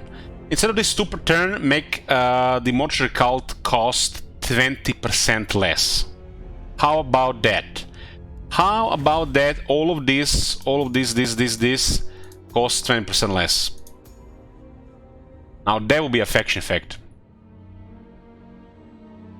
20% will be bare bones, could be even higher. Could be cool for new dynasties, right?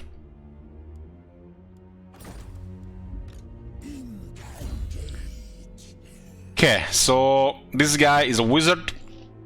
He's a decrepit mummy. So he gets murdered by anything that touches him. 15 missiles is here. Curse, my will be done. Lord Nehekara, and he has a sandstorm. So he actually starts with a vortex ability on rank 1, which is cool. That's definitely a cool thing.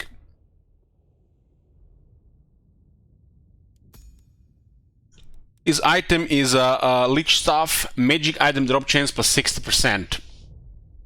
So this guy will have a high chance to find magic items. Don't get too excited about this. This faction has a really shit chance of finding magic items.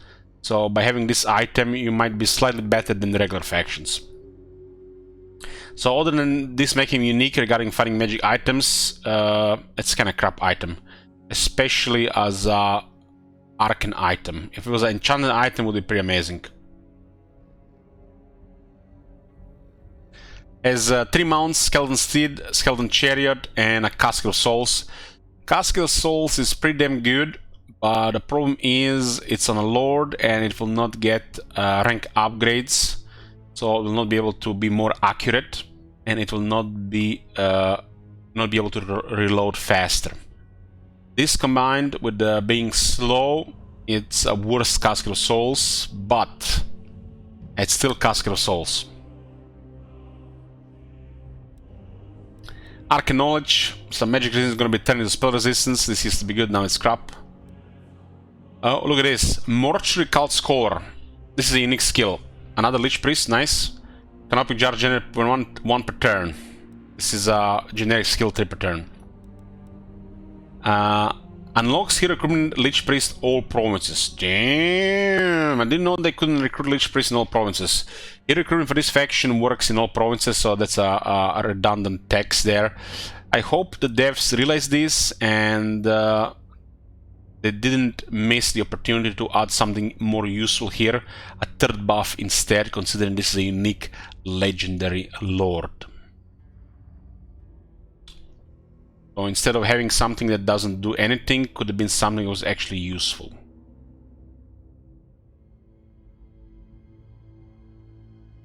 Witness to the Golden Age, 5% research faction-wide and 10% cheaper construction in the local province.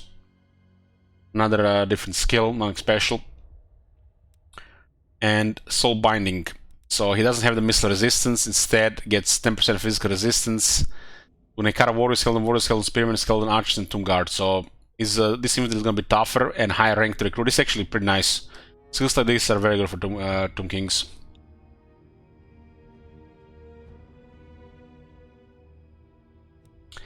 His unique skills is Geheb. Geheb is the different worship, so he's has the one for the Ushapti. So this is another one of the Ushapti buffs.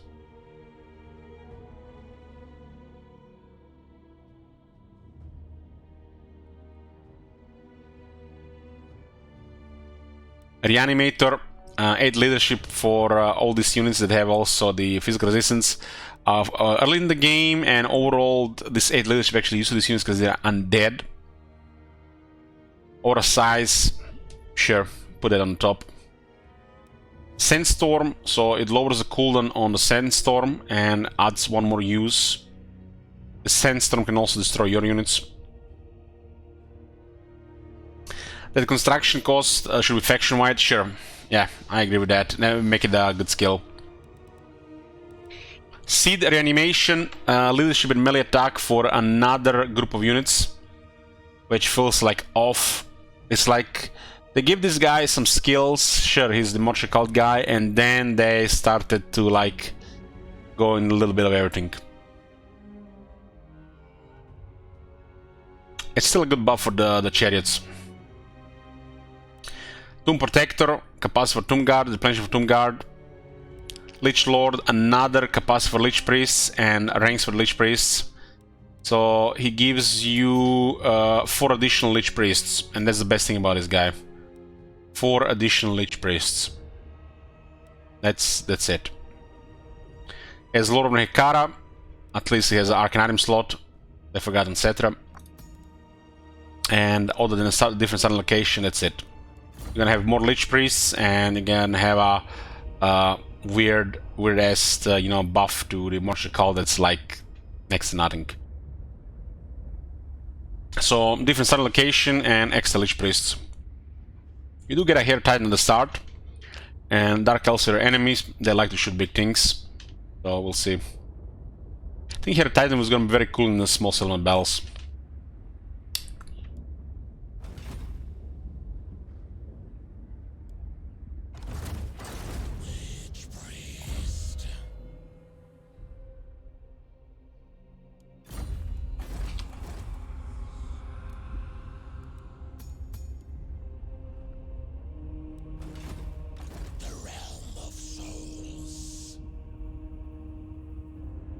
Didn't they fix this in... why is it bugged again?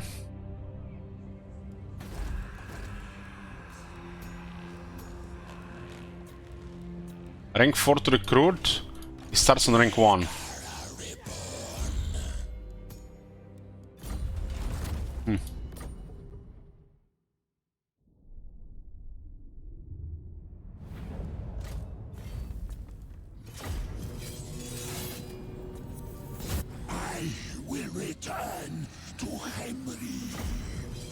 Let me see how it works.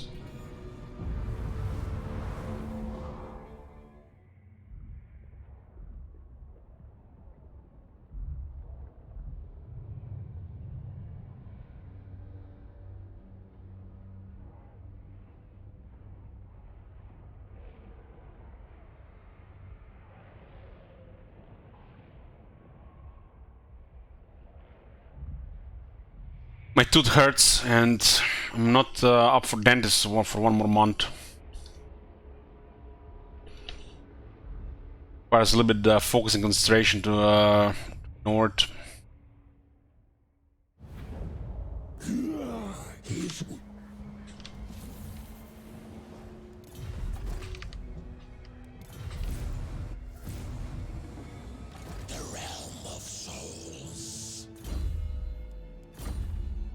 It might be looking like this, right? Yeah, it looks like it might be looking like this.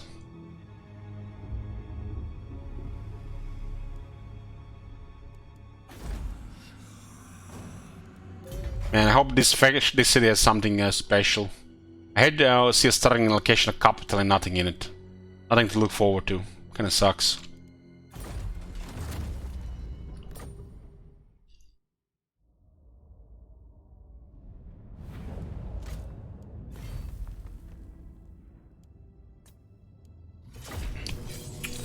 So the third lord is High Queen Kalida Corlibaras. The best thing about this lord and this faction is the game's Steam Workshop and a certain mode, which you guys know about, but we're not gonna show on the stream. So a different lord here, a different starting location, and apparently that's enough for devs. Suitable climate jungle. The multi-relation percent with Tomb Kings, ammunition percent all armies. Our army has poison attacks, less attrition from all attrition, and 10+3. Not great, not terrible, different location. Job well done. Next DLC. Nerfy, of all people, you give me feels weird, man. Come on, Nerfy. I thought we understood each other.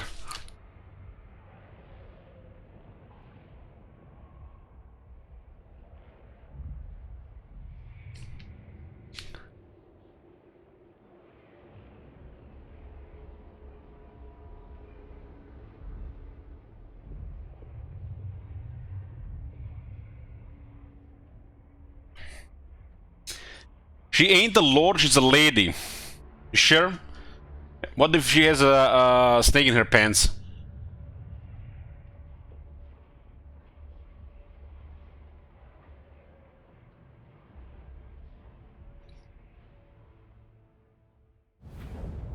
Hail, Kali. So, kinda shitty starting location, got a minor settlement. This is Libaras. No landmark, nothing.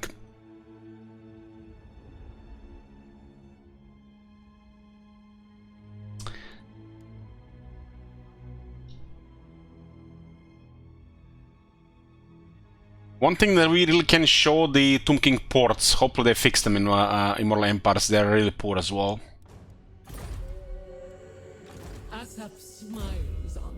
So she has pretty high stats.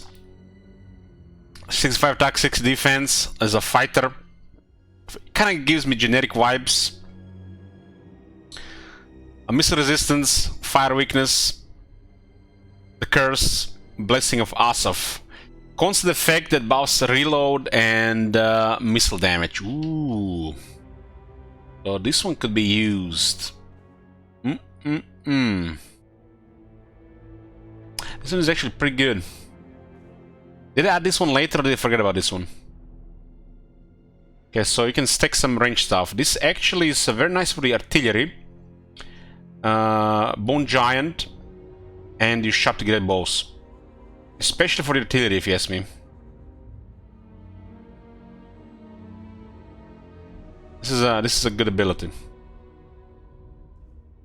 So how do you start with this faction? You take Lamia, Devil's Backbone. This is a very good province. It does look intimidating, but you can do it. It's inevitable. Did they give Ushabti Siege Attacker? Snakes like that. Okay, she also has a Venom Wave, which is an explosion, causes poison and damage, doesn't do friendly fire. It's wrong with a single unit. So she does get 2 abilities, so... But everything is lost here.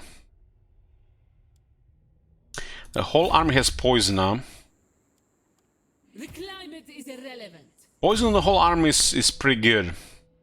In a way, then she kinda has the toughest army. Is it hot? But that's not alone, you know, for a faction, it's just the lord like that. I wish this faction has a little bit more, but I feel like she will also always just going to be a different lord on a different starting location and nothing else.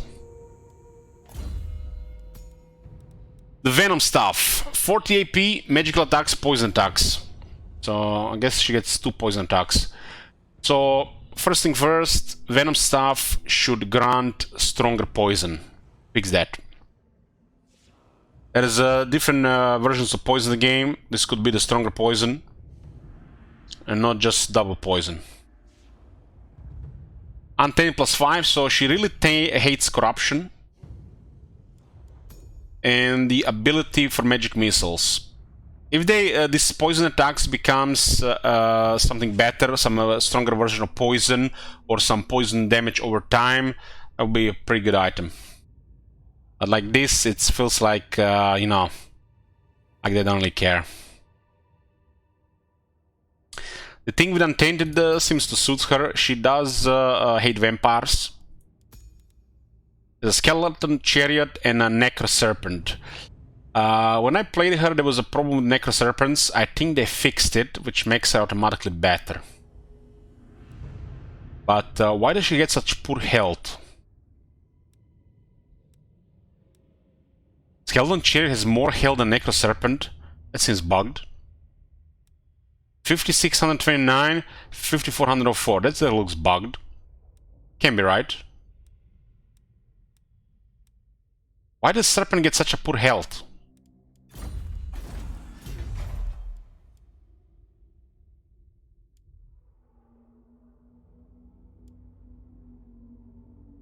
That doesn't seem right to me.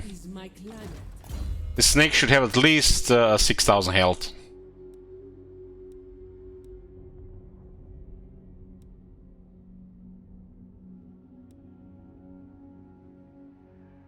What the hell? This is missing at least 1000 health. Cetra Chariot gets really like triple special treatment while she gets worse. This is not right. They should probably get close to 7000 health.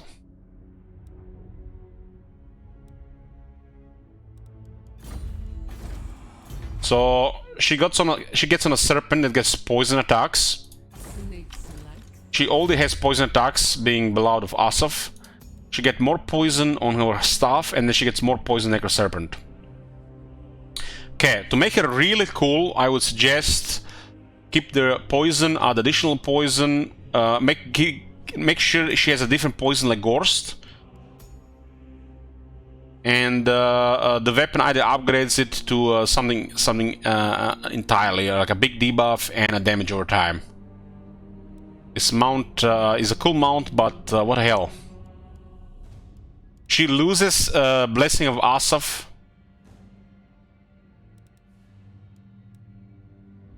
What? What the fuck is this mount? You know what's the most fucked up thing about her? She's a Tomb King, ancient mummy queen. Catch please. But she has 46 speed. She's faster than vampires.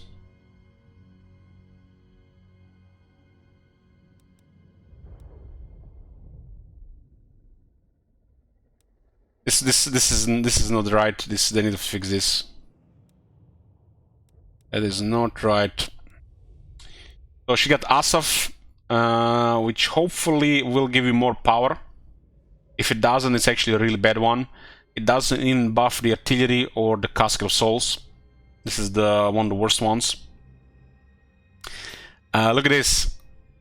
This is a really good one. 25 and 20%. Well, you can see a part of her face here.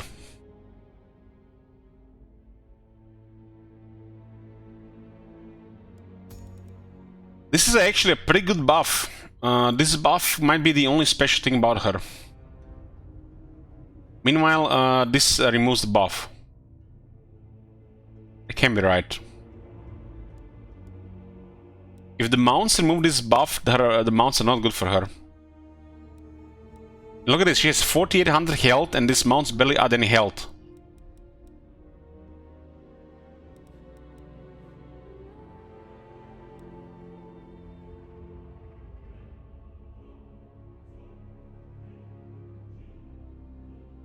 Purified. Attrition minus 7% casualty from all attrition lord's army. So 75% reduction now. And regeneration, it's pretty cool. 2 points. The Bara's best. Recruit rank plus 3 skilled archer units, not faction wide, QQ. Ammunition plus 75% for skeleton archer units, all armies faction wide. Skeleton archers getting a faction wide ammunition buff, it's pretty good, but they only get 20% more ammunition here. Like what? The climate is irrelevant. They still have less ammunition than goblins. Are you parched? If the skill is called the Bara's best, why give them more ammunition? It should be recruit ranks faction wide and missile strength faction wide 25%.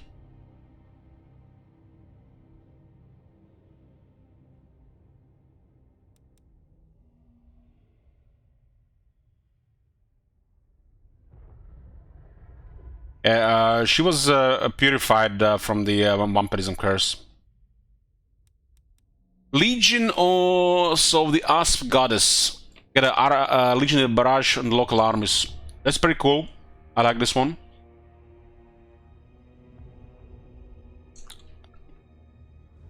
And this is a decent ability to be used like that. The Bara's best to make it like feel like really unique, considering I mean she only has 20% more ammunition all armies. Like what the fuck? And this is a Legend Lord unique skill. This should be a recruit rank plus 3 for all missile units faction wide.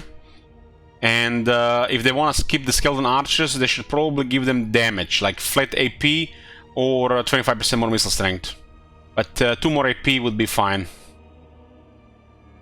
Heck, even 1 more AP would be better than 25% missile strength. This should be a little bit more, because it's a little bit boring. There's all the 20% more ammunition here. This is my climate. To make her even more unique, she could also give poison to all units faction wide. I would allow that. Climate is irrelevant.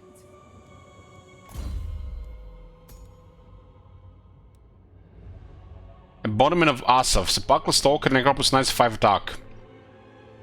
Stalkers they get a little bit buffed over time, and Acropolis Knights have a shit building. But it's additional skill, and our Stalkers and Acropolis Knights will be the strongest.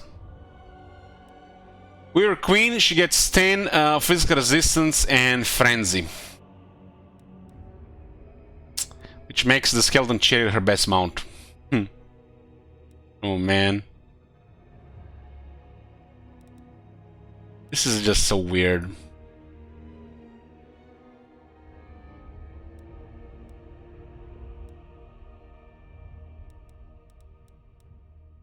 keep her on the snake, she seems off, but she can duel better. She'll be more useful on a chariot, but the fact in Warhammer 3 you can switch around, it's very useful.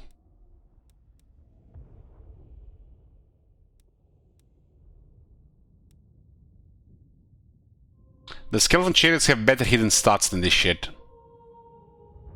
This shit is probably buggy as well.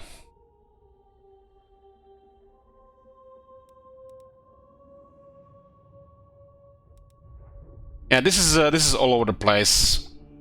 This is all over the place. I think it would be cool if the whole faction has poison. Snakes like the heat. I think it would be cool if the whole faction had poison. This would probably make her different than the other Tomb Kings. Tomb King's armies with poison, that's special. I think if the whole faction had poison and Libara started with a significant landmark, I could totally see this faction being more. Like right now we feel such a different lore and a different start location, which is nothing special.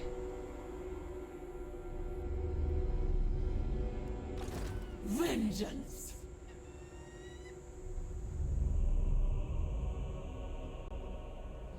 Garrison changes, I don't know anything about Garrison changes, Viper.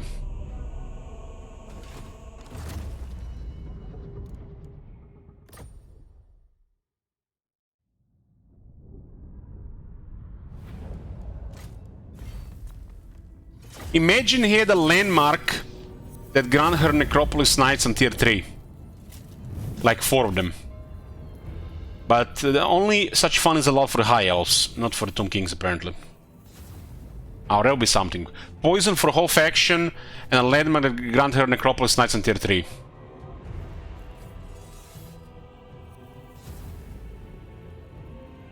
The Acropolis Knights are good, but their building is shit.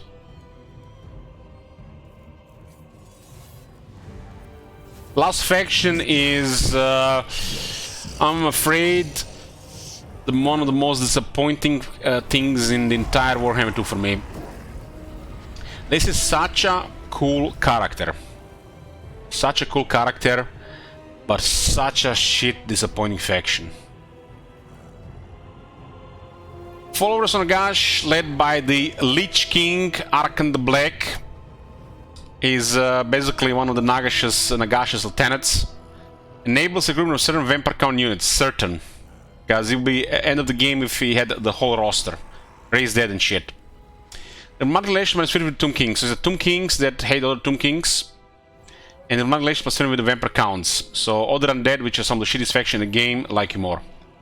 With the magic power reserve plus 10 all armies. Hopefully it's gonna be max capacity in Warhammer 3. Vampiric corruption does not affect public order. And Lord effect. What the fuck? It's like they ran out of ideas and they added some random shit here. They could have at least given him a unique hero or 2 heroes to start with when they got shit like this. Like, how difficult is to give Arkan 2 heroes if he has a lot of effect like that? At least it will be a little bit more special here. Nothing but disappointment, this faction. Nothing but disappointment. You could have started with 2 Tomb Princes or a White King and the Necromancer. Imagine this guy started with 2 Necromancers. 2 special Necromancers that are immortal. But no, we can't have any fun. And we gotta get this half-assed botched faction.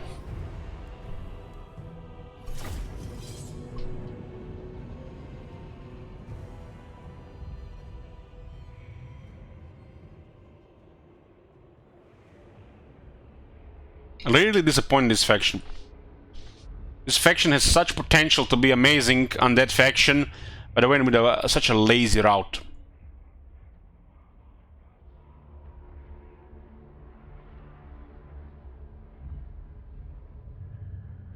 Would be incredible this guy had access to necromancy and vampires.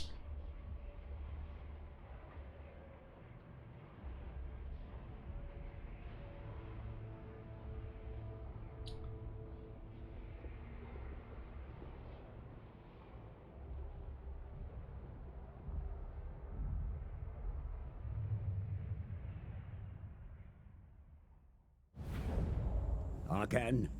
The well. Okay, so we can show one of the worst things about the Tomb Kings. Sorcerer Islands. Ladies and gentlemen, prepare to get blinded by shit. Tomb King ports. Growth plus 10, income from trade plus 1% faction-wide. Somebody with a high college degree did this. You know how much this is? Between 0 and 1. If you can trade. Best case scenario, Graveport gives you 6 gold. Best case scenario. 6 gold.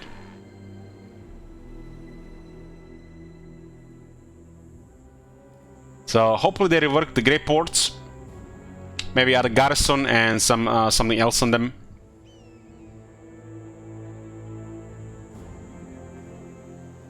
And this thing costs 2,000 gold. Irrelevant in the early game and nothing in the late game. On the worst shit in the game.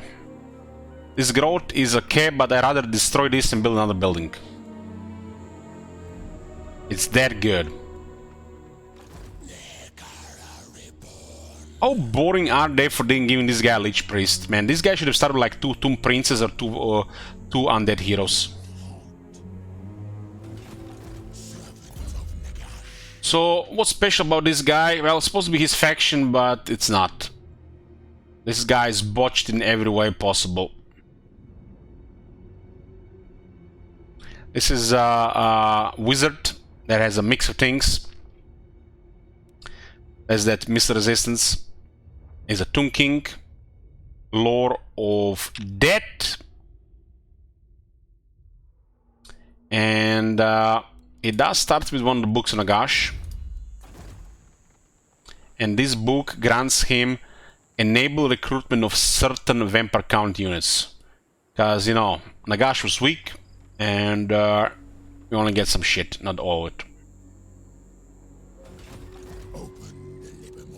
And these units are none other the amazing Fellbats, Direwolves, and Cribghouls. He got all the best ones. Then on a tier 3, you get some Hex Raids.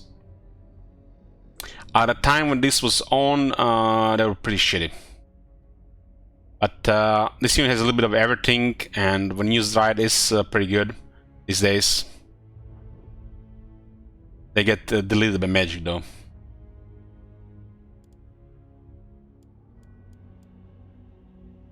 I imagine you have to actually build this building here and not raise that. Where's the raise that button? I guess the spaghetti code prevents it. So, pretty fucked up faction that could have been so amazing. Instead, we get some lazy botched job. Nothing really.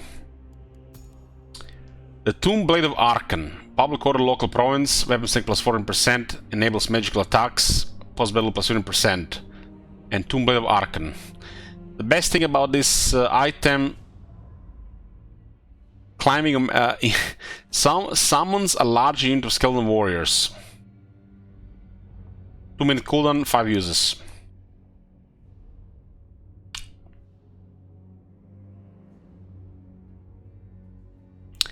Staff of Nagash. Yes, it's called Staff of Nagash. Agile drop chance plus 7%, miscombat chance minus 50%, researcher plus 10% faction-wide, and Staff of Nagash. Not a bad effect, but you know, you have to have good stuff to you know, have an effect like that to be usable. Skeleton Steed and weird-ass skeleton chariot that is kind of bugged. I don't think they ever fix this. The chariot is floating in the air, just the right amount, so this guy doesn't have a reach with his sword to attack enemies like the other charioteers. I don't think it's ever been fixed. So just imagine you get in a cool-ass chariot, and you're supposed to be a strong fighter on that chariot. And the chariot is slightly above ground to make cool, you know, like skimmer, levitate. And then his weapon doesn't have the reach for this guy to do proper attack animations. So somebody forgot to give this guy melee range when they created such a cool thing. So hopefully this is fixed. As an Osirian here, which not really bad thing. 50% replenishment, that alone is okay. Cask of Souls damage, fine. Cask of Souls are pretty good. Doesn't buff explosions for some reason, so maybe they fixed in Warhammer 3. And 2 more recruitment capacity. This one is actually one of the good ones to pick. Vengeful. So instead of the curse, he has a befallen curse. And this one gets upgraded to 23 seconds. And also lowers vigor. So he kinda have the best curse if you look at it. I haven't really 100% tested this, because I was so butthurt and you know, baby rage playing this guy when I saw his chariot being out of reach all the time after playing Cetra. But this might be his best move. This might be his best move. You always want to activate this in every battle, if you can. So get a Forbidden Rod, which unfortunately is going to replace this, and try to activate this every battle. Let him take damage, make damage, and make sure the Vengeful will, the Befallen Curse will apply to 3+ units. It's probably his best move. Curse of Undead. Ah, yes. Gets Osirian and additional replenishment. So this guy gets Curse of Undead, but he doesn't get Invocation of the Heck, huh?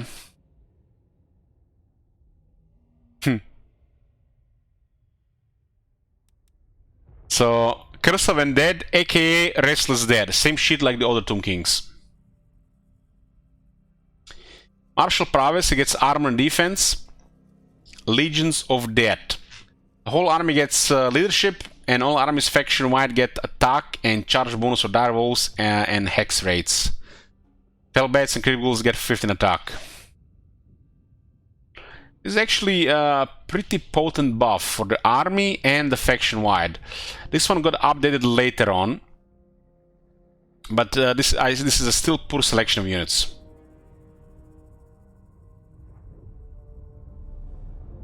The Crypt Ghouls are irrelevant past the first 20 turns. The Dire Wolves have limited use, they usually die because of low leadership. And the only good this is for the Hex rates. Why didn't Hex rate get 15 attack? I don't know, but they didn't need to put this charge bonus. They could have just added 15 attack for these units. But they didn't even do that right. They could have just said plus 15 attack for all these units, and they added second line of text and didn't even apply it to all units.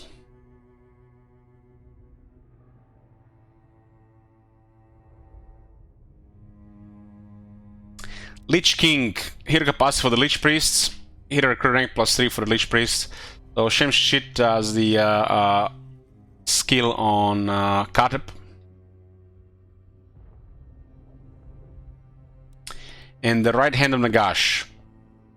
More power, more hit points, and a recruit rank for Felbats, Direwolves, Skip Ghouls, and Vex Raid. I think when I read this first time, I died a little bit inside.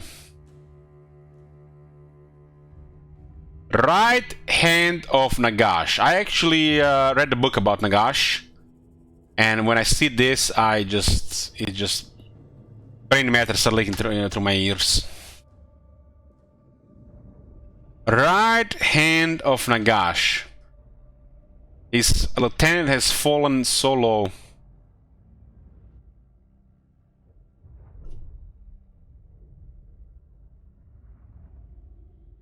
Right hand of Nagash. Don't even have one health Dance Macabre.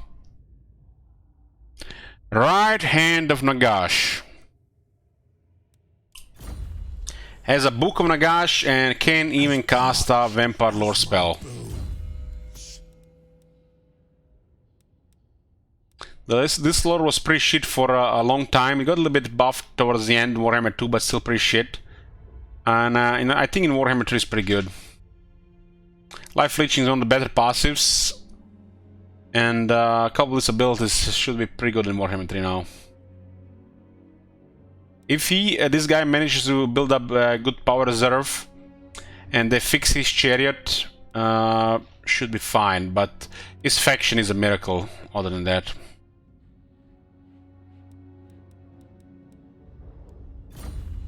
The thing I want above everything else, I want Wizard Cliff Palace to have a landmark. A relevant landmark. And not some generic city. Is irrelevant. You are not him. My master will return. Arken the Black Tower. Servant of Nagash. Resurrection. Absolute power. Absolute power. I'm going to install some mods if you want absolute power. Machinations. Master Lich. Open the Liber Mortis.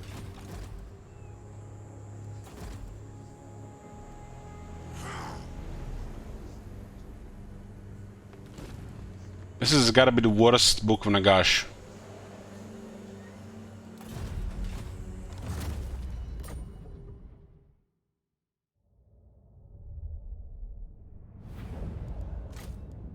Okay, moving on. Oh boy. Sigmar's will. Blessings bring me to my men. Okay, let's make a short break before we do the Empire. See you guys when I get back. We are back, boys.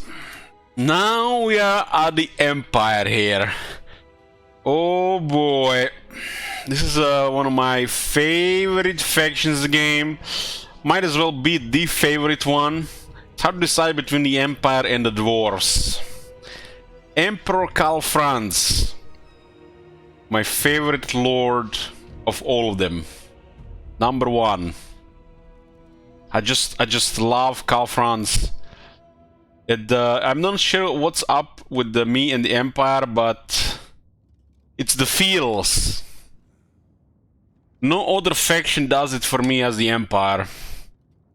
I don't know if it's Sigmar or if there is something else here, but it's very special for me. Is a place in my heart, special place in my heart. This faction.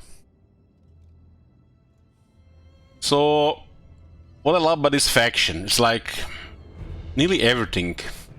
No faction is perfect, but there's like a little bit of everything. I just love the variety of the units and how the battles feel. You can play all kinds of stuff, and you have like a variety of things. Nothing really that crazy other than the long-range artillery. So it's just like the mix of it. So the Empire had a rework in Warhammer 2, and it left with some bugs. But what can you do? Like I said, nothing is really perfect. Nothing is really perfect. Every faction has something off. So what does this faction have? Imperial Authority. Develop authority within the Empire by engaging in internal politics and quelling problems to enforce confederation, vassalage, or war.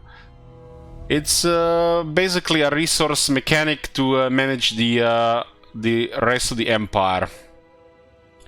You get two different resources for this. One it's in small amounts, and one is in large amounts. One that affects the factions, and one that affects if you can do things or not in the Empire. Summon the Elector Counts. It's almost like they wanted to write this shit down here, and because you know they had to mention this on the race attributes. Secure the fealty of Empire's lords to govern or take over by force, assigning new more loyal Elector Counts. It's like, I don't know. Just flavor text, really. And then, well-rounded unit roster with a wide range of magical lore and war machines. It's almost like they mentioned it's like there's like 7 types of steam tanks or some shit. There's like so much we can talk about this, but it's just the Empire. If you play the Warhammer, it's the Empire. You get a lot of units. Some of the units might not feel like something, but it just works. And why it works is because it's the Empire. And I think the Empire is the most popular faction in the Warhammer series, so it kind of, you know, got a little bit biased here, either for me or the other, for devs or who not. It's the Empire. The main faction in the Empire is Reichland, led by Emperor Karl Franz, who's my favorite lord. I just love everything about Karl Franz. Love the... I like fighters that can fight, that can tank, and that can deal damage. He's not the most amazing fighter, but being from the Empire is still pretty damn good. His item's probably gonna get a little bit worse in the Warhammer 3, but he can still fight. The fact he's a flying lord and it's not a general of the Empire makes him special. The faction effects, diplomatic relations plus 10 with the Empire, didn't do much in Warhammer 2, but in Warhammer 3 plus 10 is gonna be more. Lord recruit rank plus 2, so instead of recruiting a Lord ranked 3, rank 1, you get rank 3. Still 40 ranks, so it doesn't do much. Now there's gonna be 50 ranks, I don't know, maybe it should be higher. Campaign movement range plus 10% all characters. This is always nice. 10% more movement range for all characters. That alone is a solid faction effect. Nothing really that crazy or unique, but there's a lot of factions that have more campaign movement range. This faction has upkeep minus 50% reduction for Reichsguard and Greatsword units.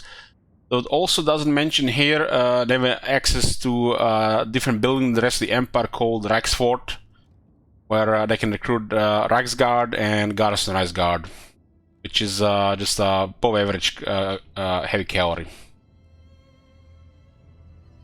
The Lord has leadership plus 8 for the whole army. Nothing special, but from the start gives a little bit edge, especially if you start buffing the rest of the units. You will surpass the AI units, no problem. Started with a unit of Reichsguard, halberdiers and handgunners, so I get a unit of heavy cavalry. I wouldn't really say they're a quality one, but they're between above average and quality. Handgunners all nice to deal damage, right? In Warhammer 3, Reichland starts in Reichland. Who would have guessed? Let's go in and talk more about this.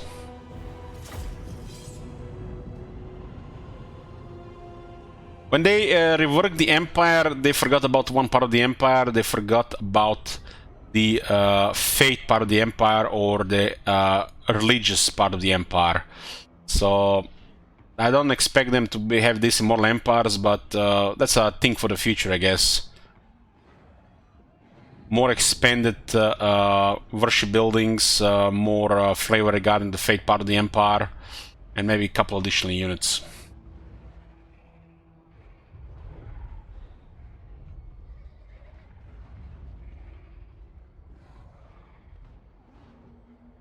Reichsguard is not that good for the tier, but as a starting unit for Karl is pretty good.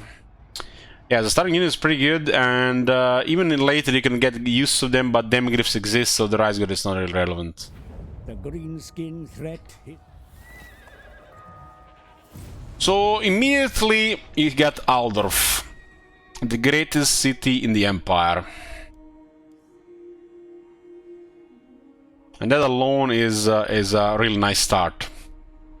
Altdorf, and now only Karl Franz. Volkmar has been moved from this faction.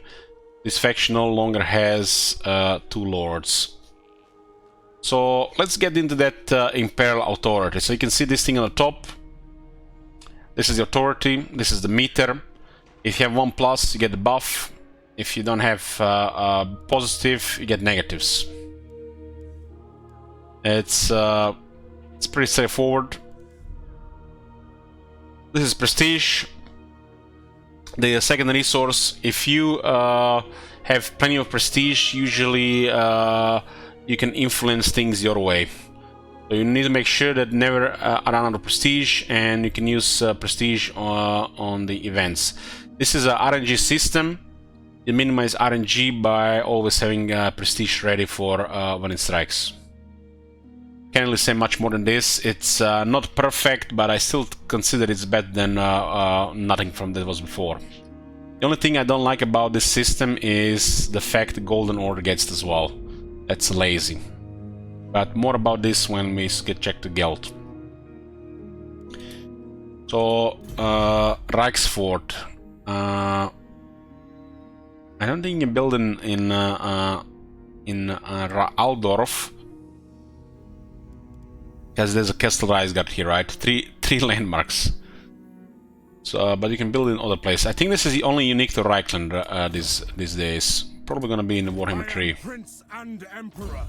So Karl Franz. Karl Franz is the fighter lord of the Empire. The generals of the Empire are lacking, but they still got a flying mount. And I think they do not have... To strengthen the Empire.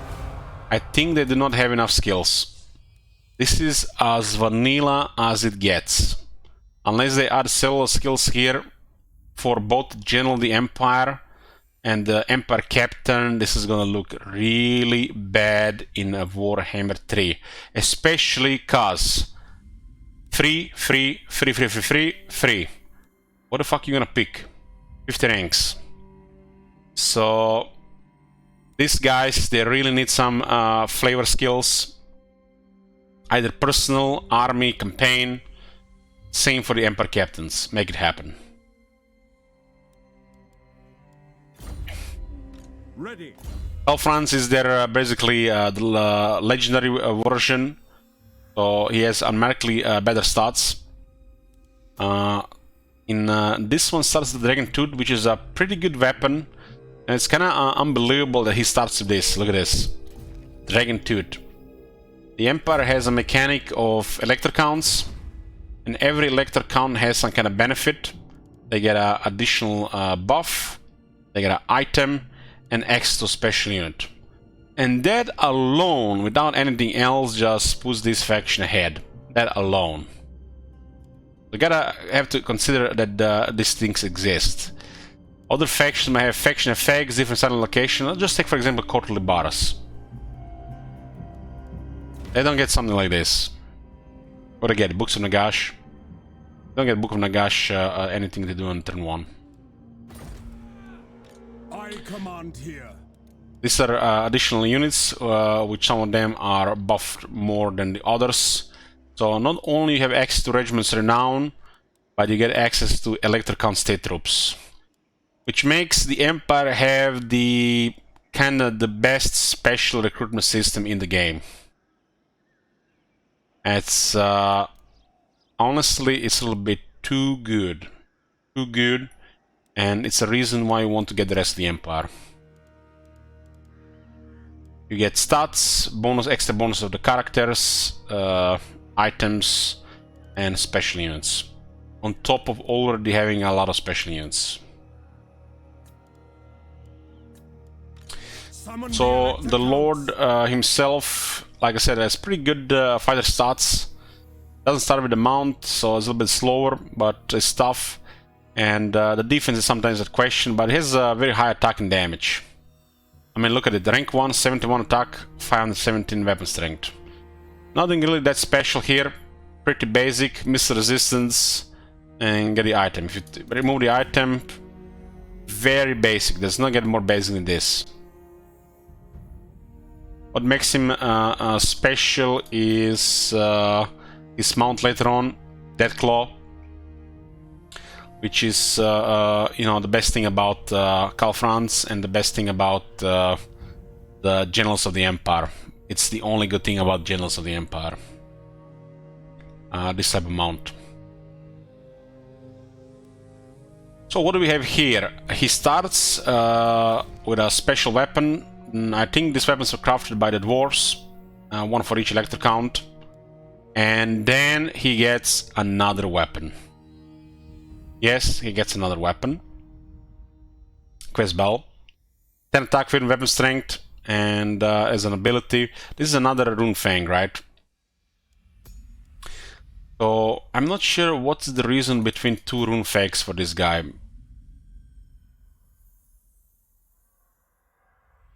Yeah, the Griffins of the Empire have extra fear effect.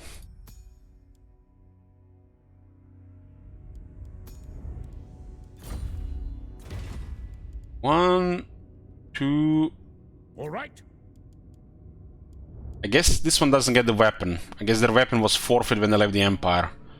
1, 2, 3, 4, 5, 6, 7, 8, 9, 10, 11. Yes. So, what? 3, 4, 5, 6, 7, 8, 9, 10, 11. So here's a weapon from somebody else. This is used to be part of Stirland, and this used to be part of the Empire. 4, 4, 5. Yeah, those weapons can be moved on other characters. At least there's that. It's kind of nutty that you get so many of these weapons, right? That's one of the benefits of this faction already. So get additional weapon. Silver Seal. This used to be probably one of the best talismans in the game until Moratti got her talisman. I think currently Moratti has the best talisman in the game. This one here is gonna get much worse, because you're just gonna get a really good talisman preservation, and you lose that magic resistance, which used to make Karl Franz really tanky. Now, not anymore. But still, if it stays the same with the spell resistance, it's still gonna be a pretty good talisman. And the quest is pretty straightforward. I hope this thing still remains with 5 melee defense and 20% ward save. Honestly, still a little bit too good. Magic resistance made it amazing, so in a way, Karl Franz would be really tough against any magic attacker in Warhammer 2. But in Warhammer 3, this doesn't work like this anymore, so this got nerfed or changed. Hopefully, if the magic resistance goes to spell resistance, they don't touch the ward save. But 20% ward save on a single item, it's a lot. Galmaraz, or the Warhammer.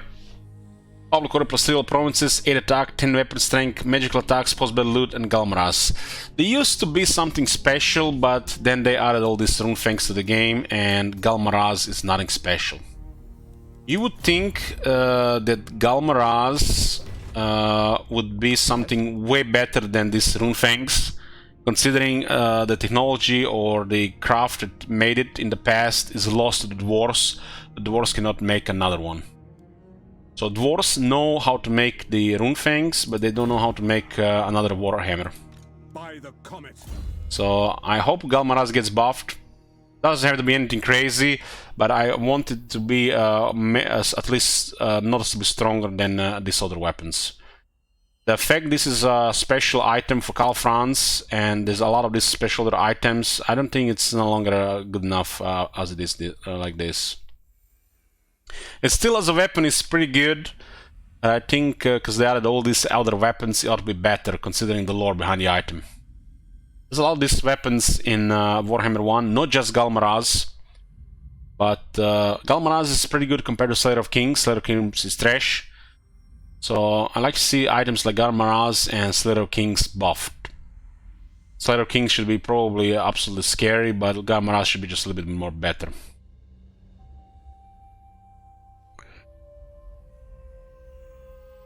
He will get access to all his mounts, so gonna save a lot of skill points in Warhammer 3. And if they ever fix or improve Generals of the Empire, I hope those skills will also be added to Karl Franz. So Karl Franz can get those skills as well. Leader of Men. Okay, dump start for the AI. So when you configure Karl Franz, you cry. All the line, not terrible. Get a little bit the leadership and defense for Karl Franz and units around him. So not bad for 1 point. And Sigmar Sword, 10% missile resistance, so pretty bare bones. This is a very simple character, as vanilla as it gets. So it would also benefit from Generals of the Empire being better, because this guy would probably get the same extra skills. So the fighter line for the Empire is nothing special, just pretty straightforward. I don't like the charge skill, and I don't like the leadership skill. This guy has 88 leadership, and he still has another 12 leadership here.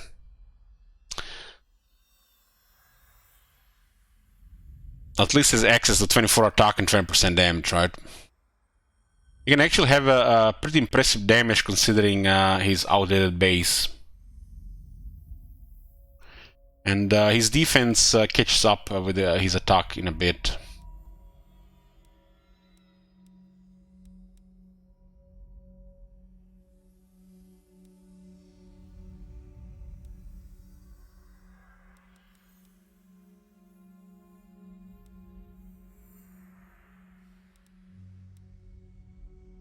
It's kind of fun, funny how Karl Franz has 470 weapon strength, armor piercing, then you put him on Death Claw, an absolute killing machine monster, and the damage goes up only to 490. Finally balanced.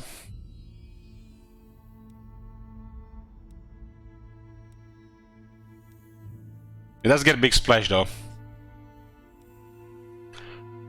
So, regarding the Empire campaign skills, or should we go to unique skills first, right? Best of the Empire.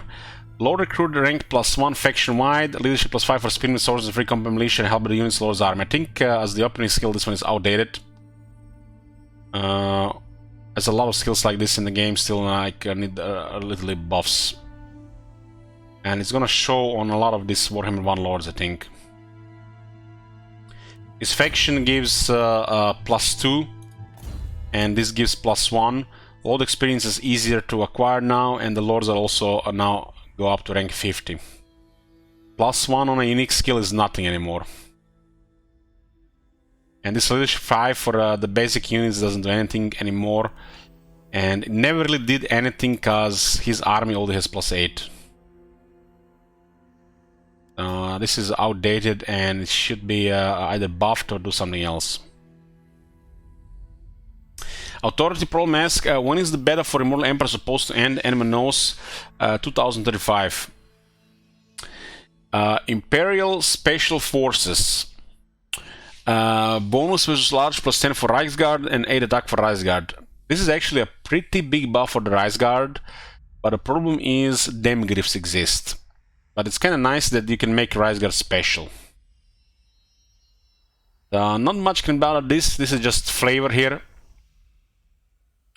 The only bad thing about this is I think the Reichsguard basic skill is a little bit for the worse. Which probably we'll talk about this. I think this is okay skill, but Demigryphs exist. Reichland should probably have Reichsfort's stackable bonuses to make the Reichsguard, you know, an alternative to Demigryphs and not just, you know, something that, you know, is different. Demigryphs are really good, and the Reichsguard is not that good. Karl Franz makes it very good, but still the Demigryphs are better. Emperor's Men. 8 leadership for great swords and 15 armor for great swords. So somebody in there,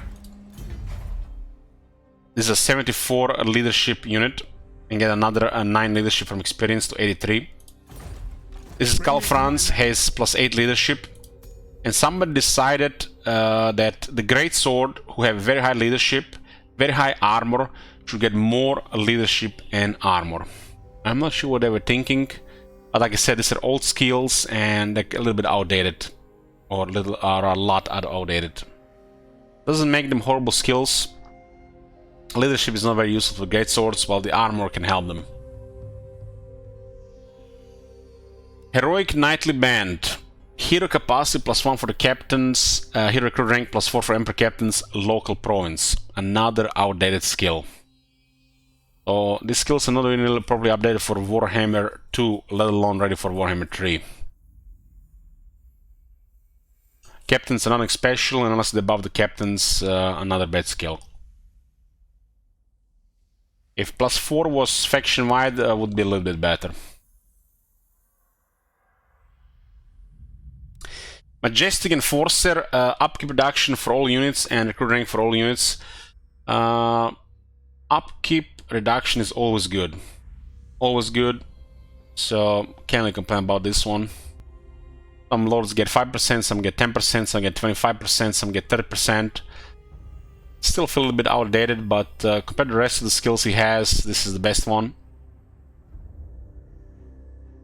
And then you have Emperor Journey, Weapon Strength plus 10%, and Unbreakable. The last skill, I think this is pretty special, especially for the Deathclaw. I mean, it's better than the Kai skill, which just grants Unbreakable. This add Unbreakable and 10% weapon strength. So Majestic Forcer is nice, Emperor Journey is good.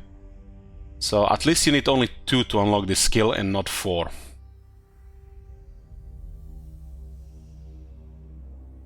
The skills, they are clearly outdated, but some of them are not really the end of the world. The fact you only need 2 here. I wish there was something more interesting here. Hard to say what to put. But this is outdated Warhammer 1 stuff. Well, some of the skills are still better than, you know, what Loker has or what Nakai has. No big deal if they don't change any of this. But, you know, would like to see this one changed. And this leadership changed for something else. This made faction-wide recruitment bonus. The battle skills, Emperor's Finest. 8 attack, 8 defense, Spearmen, Swordsmen, Flagellant, and Halberdiers. 8 attack, 8 defense, that's pretty damn good on any battle skill. And this is for the Emperor Infantry. Unfortunately, it doesn't affect Greatswords. I wish it did. I think Greatswords should be on this skill and not on another skill.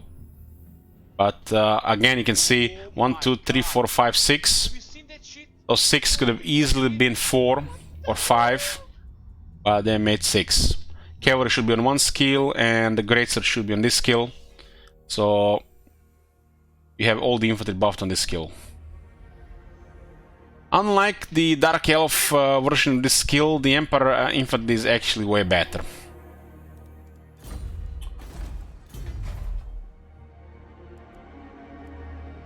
These are the Emperor Swordsmen. Kinda samey as the Bleak Swords, but they have more health and better buffs. Spearman is still here, I see. And these are the Empire Spearmen with shields. For some reason still tier 2. I find it kind of bizarre how the Spearmen shields have the same defense as the Dread Spears. Very samey, more health with the Dark Elf ones. But the fact the Empire has this skill, which is actually good. Even if you switch later to Great Swords, the Halberdiers can always be used. And the fact they have good technologies, unlike the Dark Elves. I mean, look at this. Click, click. All my infantry gets 15 armor. I don't know who created this technology, but that's ridiculous. Like already this technology here and this technology here, it's literally better than all the infantry technologies of the Dark Elves combined. Because this is going to work on all units, all infantry units, and the garrisons. Very early when it matters.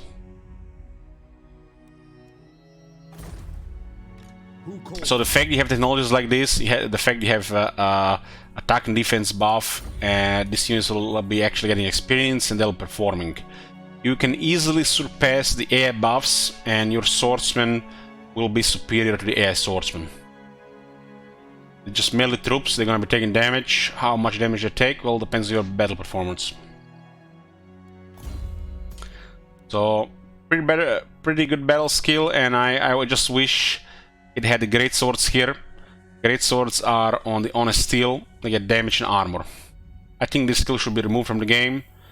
Demigryphs put with the rest of the cavalry, and the great swords put here. So all the Empire infantry is on one battle skill. That would honestly be a little bit convenient, a little bit too good. I guess every faction has to have some flaws and limitations.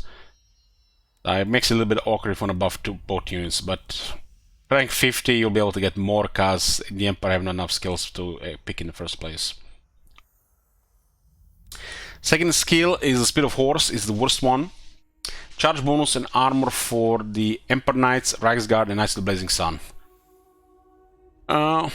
It actually buffs these units well, but it doesn't translate into the Demigryphs later, which are going to be the goal progress into. So same as this battle skill, works on the early units, but not on the later one. Greatsword is not even later one; it's still an early unit. And Reichsguard is here, so they get charge and armor. So somebody decided that some of the heaviest cavalry in the game gets more armor. I think all cavalry should be on the same battle skill, and one of the attacks, one of these bonuses should be an attack, and the second one doesn't really matter. And like I said, the great swords being here. Pistol core, 20% ammunition and 12% missile strength for the ranged troops. Pretty good. All the ranged troops are here. The infantry ones and pistoliers and outriders. This is probably a skill where the war wagon should be as well. Honest steel is as a weird one. Guns armor to units that have already too much armor, and weapon strength is good. It's always good to have stuff like this. This is kind of like a redundant one. I already mentioned it twice. Great swords here, and the Demigryphs on the Speed of Horse. So all the cavalry infantry gets buffed. This one doesn't even make sense to exist. So basically just extra skill points, and it's off. The great swords are always going to be better than the halberdiers, and Demigryphs will always be better than the rest of the cavalry. Doesn't matter how much buffs you put on troops below the great swords, they are always going to be superior to the other units. They might struggle against some large units compared to the halberdiers, but overall it's a superior unit. Toughness wise and performance wise.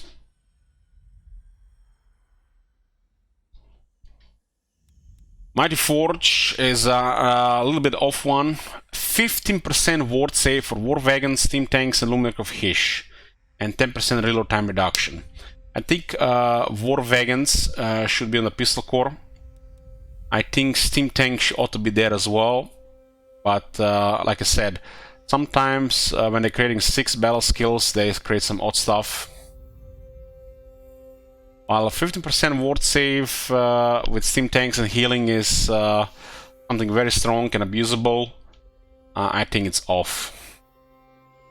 So steam tank could be on the Imperial Gunnery, steam tank could be on pistol core, war wagons could be on pistol core, war wagons could be on Imperial Gunnery, and Luminarch of Hysh could also be on one of these things. These two are off and should be on the other stuff. Imperial Gunnery is the artillery skill, mortars, great cannons, hellblastable guns, and helps rocket batteries. The war wagons are pistol core units, and they are artillery units, but they don't get buffed by pistol core units or the artillery units. Same, kind of same unit technology. So they are war machines with poor buffs.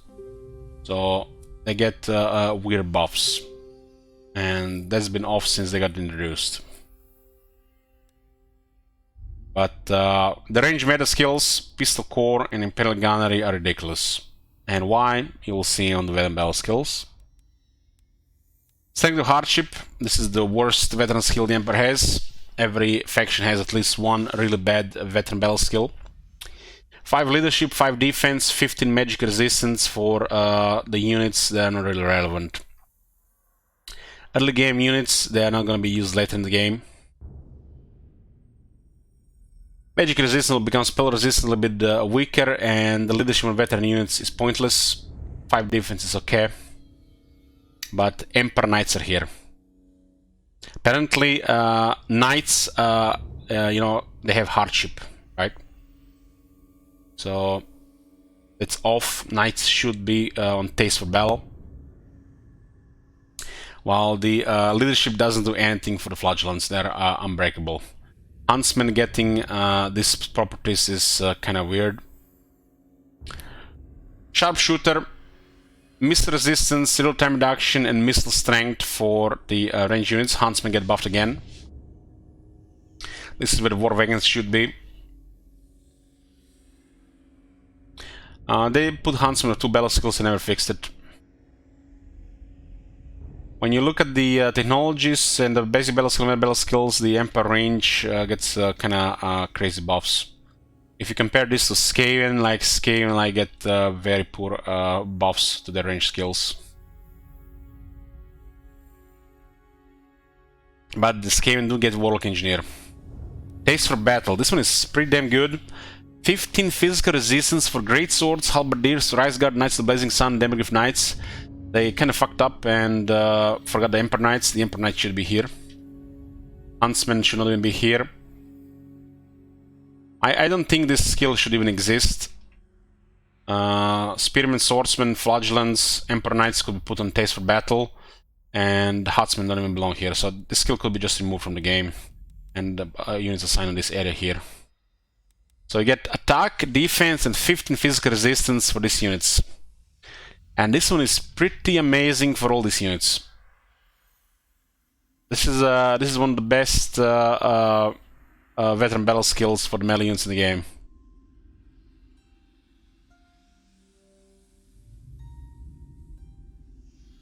Defense, attack, and physical resistance, and it's 15 physical resistance. It's no joke.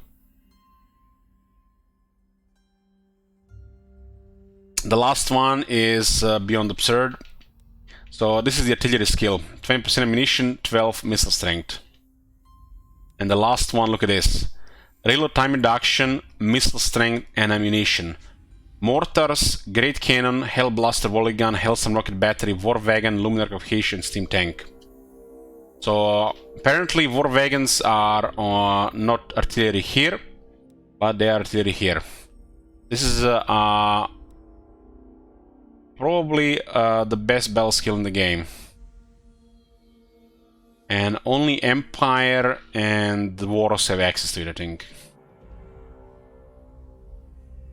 Artillery is already super imbalanced, and when you have stuff like Artillery Master Experience and Imperial Gunnery, it's kinda insane. And the fact Hellstorm Rocket Batteries get plus 40% ammunition is absurd. So, Sharpshooter pretty amazing, Taste of Battle perfect, Artillery Master perfect, this one can be removed from the game. Spearmen, Swordsmen, Flagellants, Emperor Knights on Taste for Battle, Huntsman Odin, Sharpshooter. Great Swords on Emperor's Finest, Demigryphs on Speed of Horse. Steam Tank could have a separate buff here on top of these 2 buffs, because Steam Tanks should get all the buffs. Luminar can also be there. War Wagons should be on Pistol Core. Unless it's a Mortar one, then it should be on Imperial Gunnery. I do love the Empire battle skills. I just switched the Great Swords on Emperor's Finest, and I'll be make me very happy. If just the Great Swords are put here, that'll be excellent. When you look at it, Halberdiers, 8 attack, 8 defense, right? This is without taking veterans into account. And when they get veterans, they get 13 attack, 13 defense, and 15 physical resist. That is stupid good. And then they get 5 leadership, 5 speed, 15 armor, 10% damage, more defense, and, you know, charge bonus, who cares. That is stupid good. And the base unit is good. They have one weakness compared to great swords. They are really weak to range. Archers especially. No shields and only 30 armor. They'll be better against some large units. The great swords are way better. This is a stupid effective unit. Wrote this. With some factions, you can actually get more armor on them. On Calfrance, you're probably not going to use halberdiers, because you get Emperor's Men, right? But for large, you have guns. Well, you can't stop all the cavalry and the monsters. Some will engage you. And halberdiers will not only fight off them, but also kill them.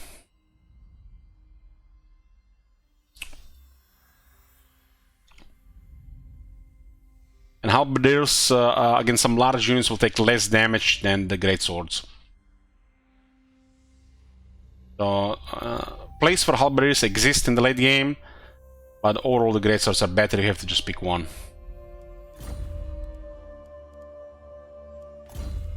Battle skills are pretty good. Just a couple of changes could be nice. There's a boring copy pasta here, public order +3, cheap recruitment, lower attrition, and 10. This is the most vanilla shit in the game. Hopefully some changes. All the skills should be merged into 2 skills and not some proper skills. They do have Quartermaster, and they got Headhunter. Like, what is this? Headhunter is basically the old Draft Master, and instead of Draft Master, this faction has Irrepressible, which also it's like, what? What is this? So yeah, campaign skills of the Empire are kind of outdated, and they're still being copied all over the place.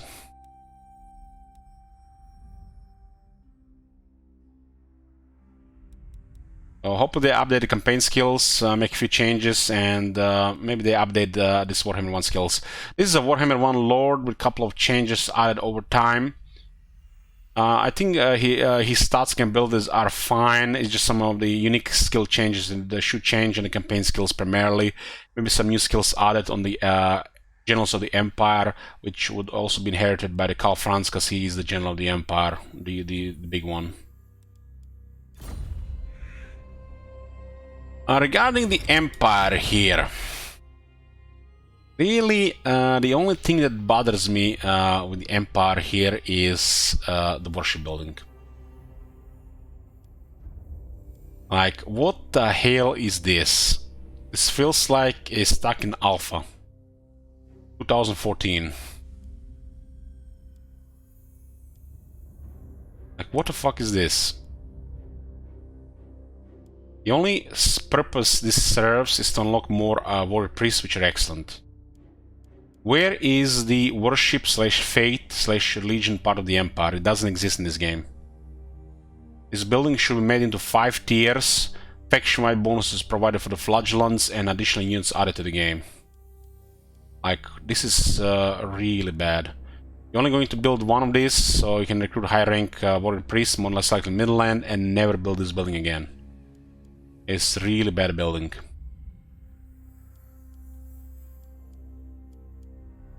This is the only thing I can complain about the buildings. Everything else is just usual, so it's not perfect, but it's fine. Cavalry-wise, they actually have a pretty good cavalry building. 3 tiers make sense, some good units, and the costs are fine. Demigryphs are some of the best cav in the game. The fact the Empire has access to this is very good. One thing for the halberdiers that makes them irrelevant later in the game, the Demigryph Knights halberds. They can be a frontline unit or just undercount large unit. You don't have to use halberdiers when you have access to this. The cost is different, obviously 137 versus 375, but the Empire can afford it. This unit's just bullies large stuff. 32 monster cav with 25 anti-large, and they got pretty damn good battle skills. The Demigryph Knights, unless you're looking for something else, they always have room in the army.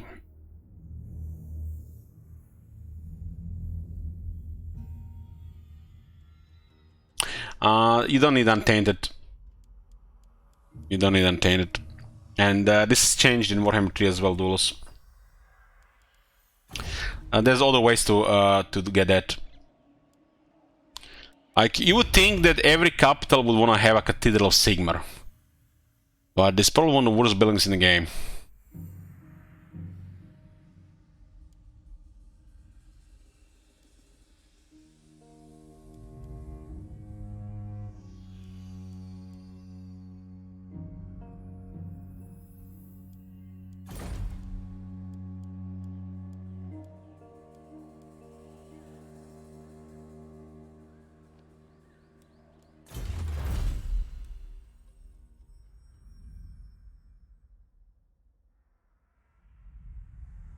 But Rich Hunter any good in an army? You can get value out of them, but they're better used micro. That's a setting. Their hero ability is not relevant, and they're too good on the campaign map.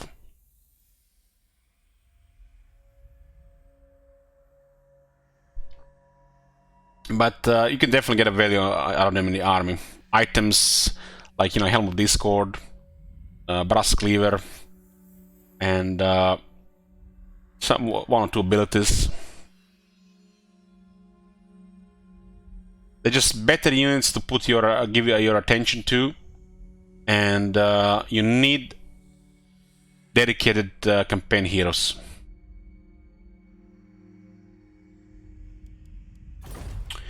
So other than this, what the Empire has is, in my opinion, the best and the strongest technology tree in the game.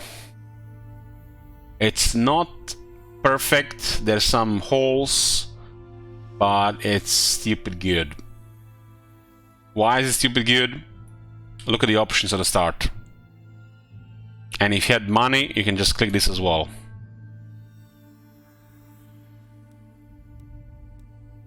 This technology is ridiculous. And the fact you can go into infantry, cavalry, war machines, or missiles from the start is stupid good.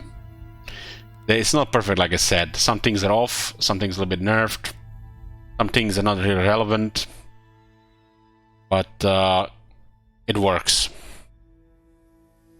I mean, in the beginning you're gonna have infantry, right? Click, click, and your infantry is already better than everybody else's infantry. You want to have your range dominate. Let's get 15% better reload time reduction. You want to get more growth public order? Sure. You want to get more recruit rank, cheaper infantry, cheaper recruitment? Click.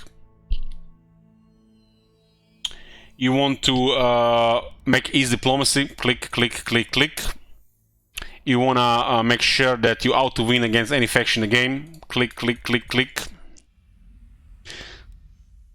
This technology for the player, they do make sense, but for the AI, they are extremely punishing. Let's say you are playing Skaven, and let's say you are doing melee flavor. In what reality can the Skaven melee contest the Empire if they have this technology? They get 10 defense and 10 leadership just because you're Skaven. And their melee is vastly superior to your melee. And that's without everything else. And difficulty on top. For the AI, these technologies are stupid.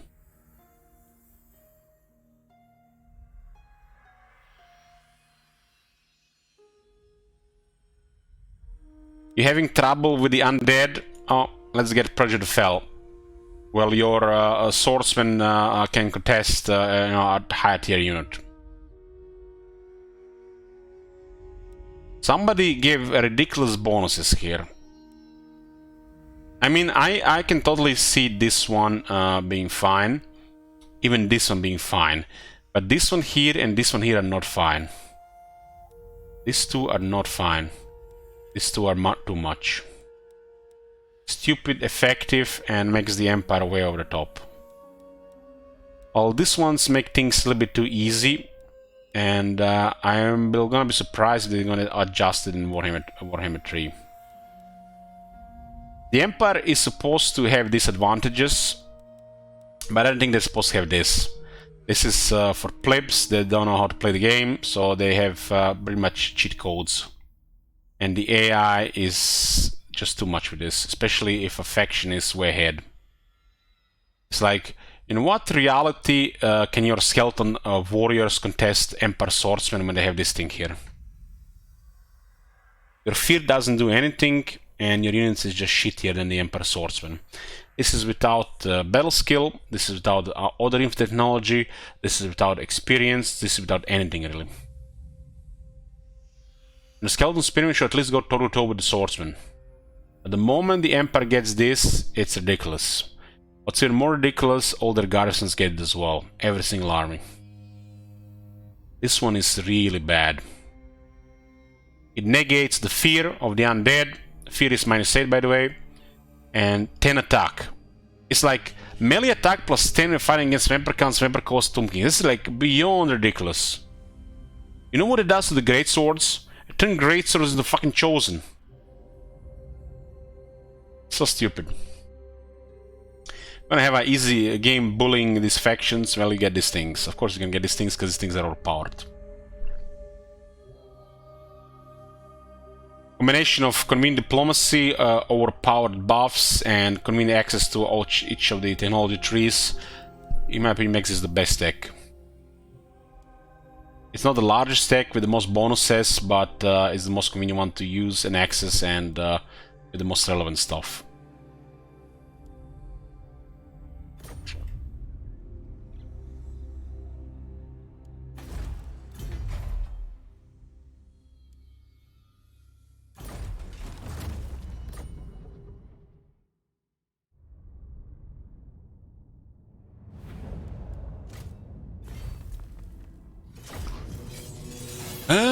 Volkmar is now actually going to be in another faction.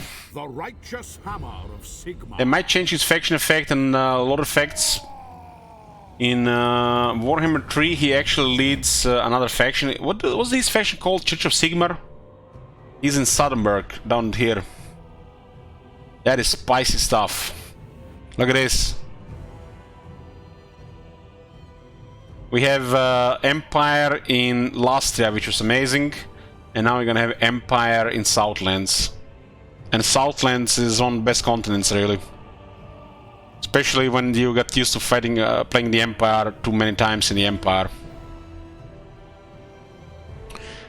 So, Volkmar. Volkmar is a legendary Archlector. And he's currently under Reichland. His faction effects are more items, higher recruit ranks for witch hunters and warrior priests, and his flagellants, Emperor Knights, Recombinant Militia grant more bonus against infantry, and cooldown on the prayers and accusation is lower, which is definitely something. But he starts in the same faction again with the more important lords, so it was a weirder time. So they didn't know what to do with Volkmar, and they did the best they could with what they had, because the Empire is missing religion part of the game, or the Empire. So they gave me some weird stuff here, but it works. It works.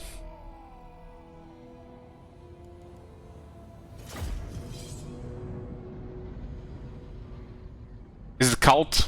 Mm-hmm.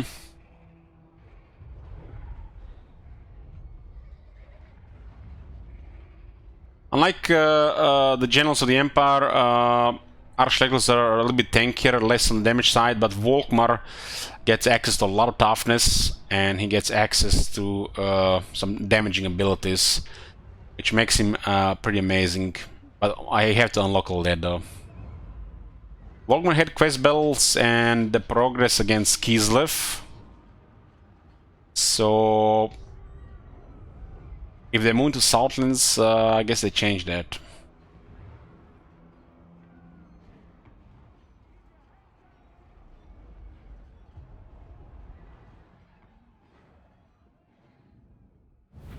The greenskins.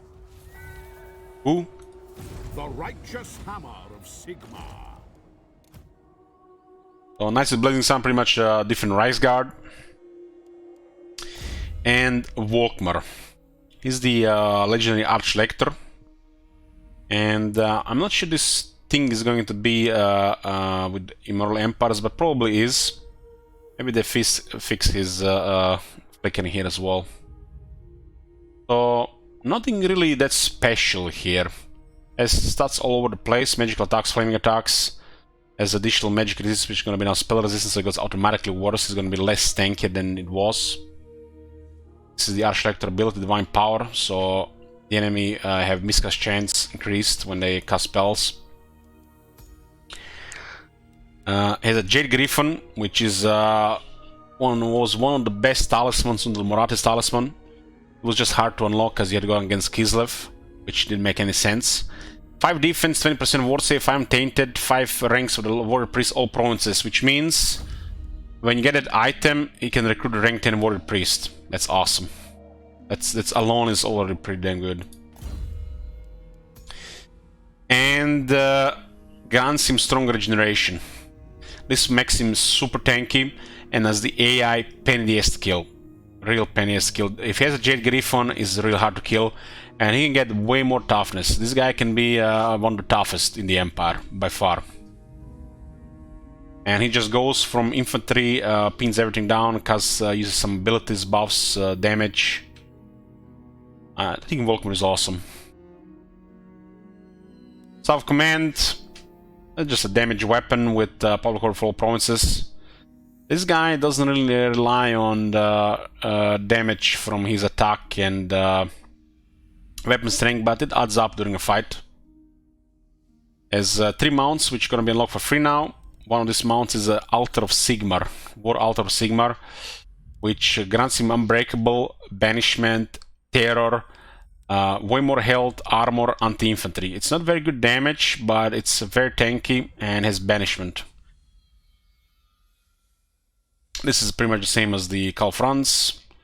He's Think as an Archlector, something that Generals don't have. You got Battle Prayers. This faction is lower cool on these things. It looks like they removed the cooldown reduction here. Maybe it's going down to something else. Grand Hammer of Sigmar. 50 seconds, 24 melee attack buff. 50 seconds. And this only has a lower cooldown by 33%. 50 seconds for 24 attack. Poor anybody who needs to fight Volkmar in melee, really. Because this is for Volkmar and anybody around him. Usually it's gonna be 2 other units. You put this on Great Swords or the Halberdiers or the Demigriffs, the enemy is just gonna go poof. 50 seconds, 20% ward save for Volkmar and everybody around him. This is a bombardment that doesn't affect friendly troops. And look at the last one. Cooldown reduction minus 50%. Minus 83%. That's gonna be a lot of fun now that they actually heal his own faction. Volkmar is kinda absurd with this. And it definitely is different than Karl Franz, which is a generic fighter. And of course, Marcus and Gelt, which are also totally different. All 4 guys of the Empire are totally different. It's pretty nice, right? And they do have some unique skills which are bugged, but they might be fixed in Warhammer 3.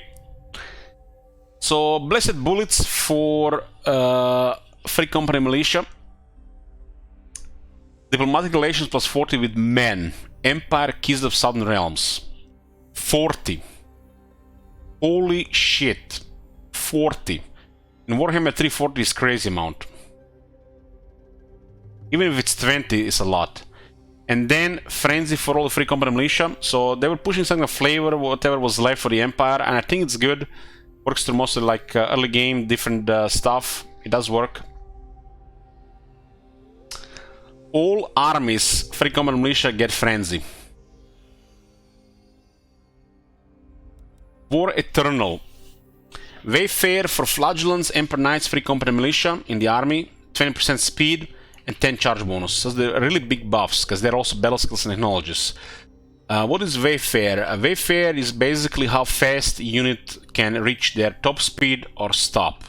And they also get Strider on top, which is do not suffer any terrain penalties. There's no frequent militia in garrisons, unfortunately no. Probably should be. Tools of Absolution. Enables flaming attacks for the whole army and plus 3 AP damage for the whole army. This guy is now in Southlands.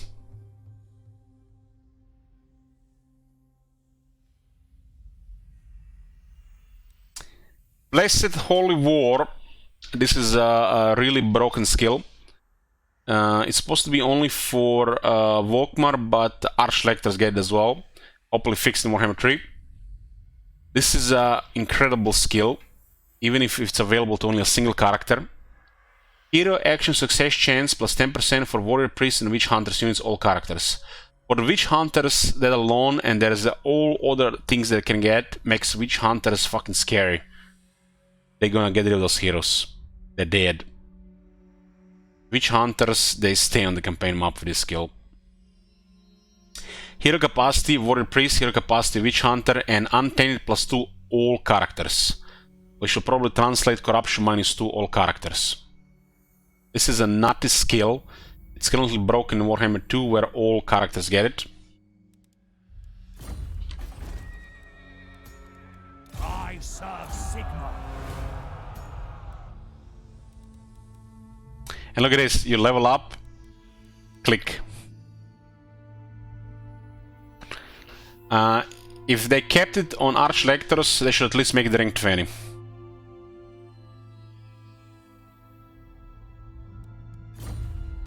Grand Theogenist. And the last skill is the Work of God. Casualty replenishment rate 20% for the army. And look at this. Strength of the Penitent for the whole army. Does this skill stack? Yeah. This is ridiculous. Already on a Legendary Lord, this is ridiculous. They enter melee, this activates. So the units get really tanky and tougher. And if they ever start losing in their charges, and activates again. This skill is so fucking strong that when we played High Elves and we need to fight the Empire, we will just lose battles to it. And yes, these guys have it as well. This is beyond absurd. Beyond absurd. Just imagine great swords, Ragsguard, heavy cavalry, demigryphs. Every single unit in the army have that buff. My knowledge is Volkmar is crazy, and he's updated, unlike Karl Franz is not really updated. So hopefully they update Karl Franz. Volkmar is a lot of fun. I really enjoy Volkmar. He feels so different than the other Emperor Lords, and he is amazing. He's, you know, at least in Warhammer 2 was next to unkillable, with all kinds of shenanigans possible. As one of the last updates, Blargnator.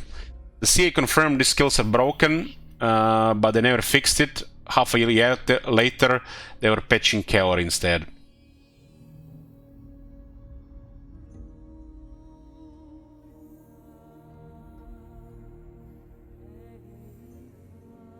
So with Volkmar, you get to have a lot of fun with melee, and you should put the Work of God to good work. Go with melee units, cavalry, maybe a couple of range units to you know, support the army. The Empire works best when it has a little bit of everything.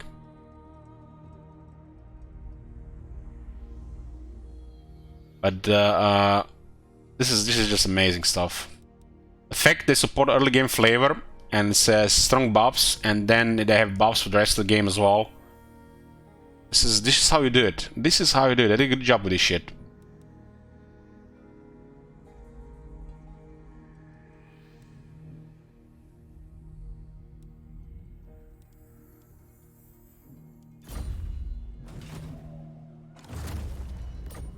The Empire is just missing a fate part of the Empire, but one day they'll be in the game.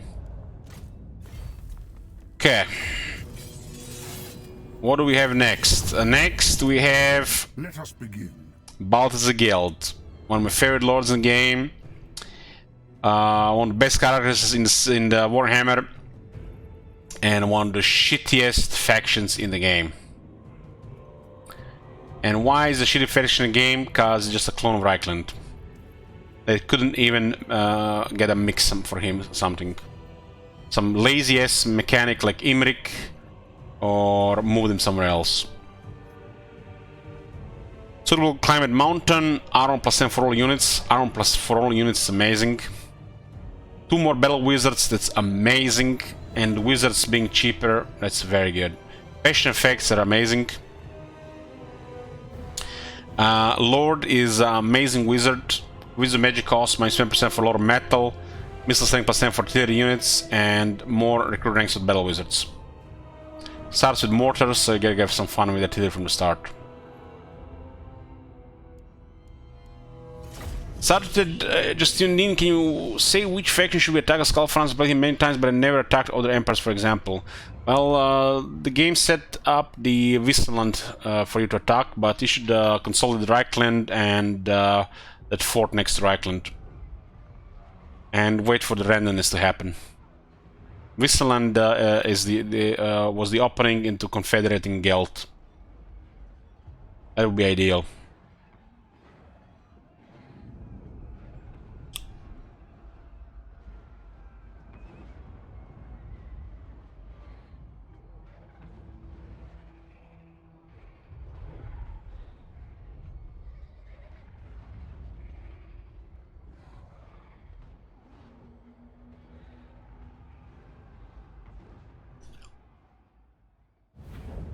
Hail to you.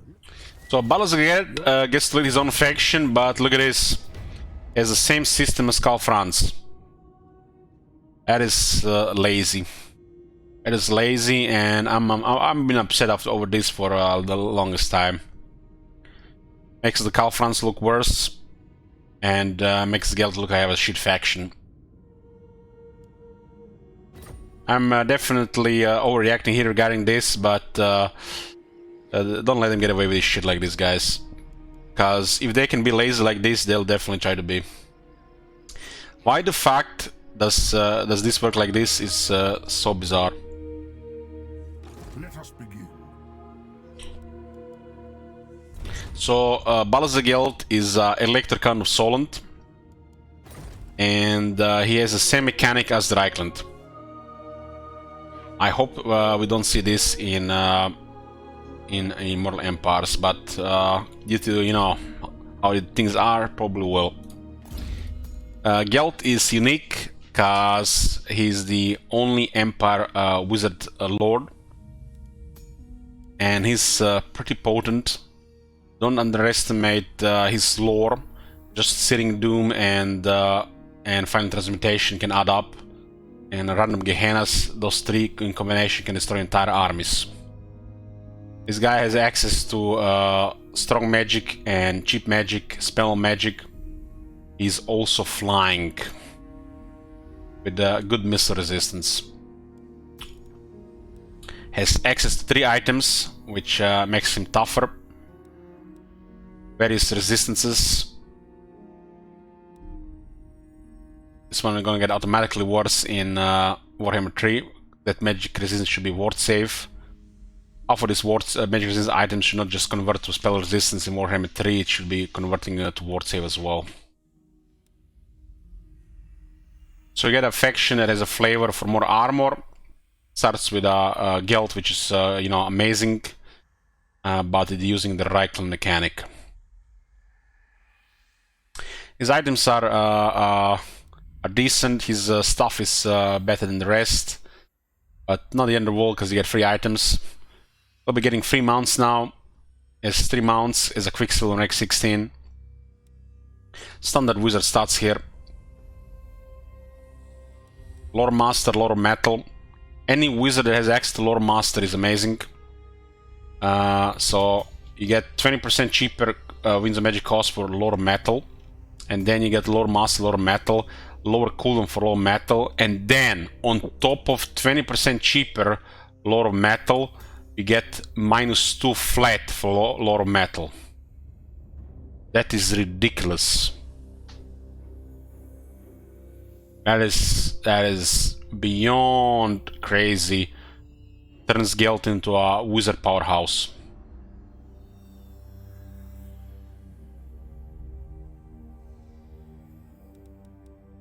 His unique scales, Golem Face Mask, so he gets additional 20 armor. His armor gets additional 10 armor, so 20 armor with his faction effect. New formulations, additional buff for the pre-combat militia pistols, authorized handgunners, so he can have handgunners that do a lot of damage. Back in Warhammer 1, even before the skills were added, we used to use firepower armored Gelt, harassment, and lots of shooting. So if you want to have an army that uses handgunners as a core unit, this is the guy to do so. He buffs not only handgunners but also artillery. Additional over sorcery buffs the Luminarch and the Steam Tank. Renowned Scholar grants you access to more battle wizards and research rate. So you pretty much get 4 additional battle wizards with higher rank. And that already alone is amazing. Like, that alone is already amazing that like several Legend Lords that we've seen these days. Just capacity for those guys. And the last one here is Winds of Magic Power Reserve plus 25. Hopefully this will convert to max power reserve in Warhammer 3. While this income from all buildings is pointless. Should probably be something faction-wide, local province 7%. That's some Warhammer 1 outdated shit. Gets metal lore. And just basic metal lore, which makes him kind of unique to the Empire. The fact you start the game with a metal wizard that is a lore master. Lore masters are the best wizards. It's reason enough to play this character. I just hate that he has Electricons mechanic. Same thing the Calfrans has. They could have cooked something last minute, something like Imric, and done something else. Maybe help the Empire, or help the Empire factions, restore the Empire, or go somewhere else. Having the same system, it just ruins this faction for me. Fortunately, when you're playing with Reichland, Wisseland is usually hostile, and you can easily confederate Gelt, and problem solved. This could happen within 20 turns with a little bit of luck. The nation calls. This is a lot of fun character on the main meme makers, I guess. And it's kind of sad they did such a botched job with his faction. Maybe they do something with him differently. You know, I'm not really hopeful here because, you know, they can only do so much. You know, when they have only 3 guys working on Immortal Empires. You've seen those, the grey guy, the young guy, and the guy in the background in that video. So there's only so much 3 guys can do.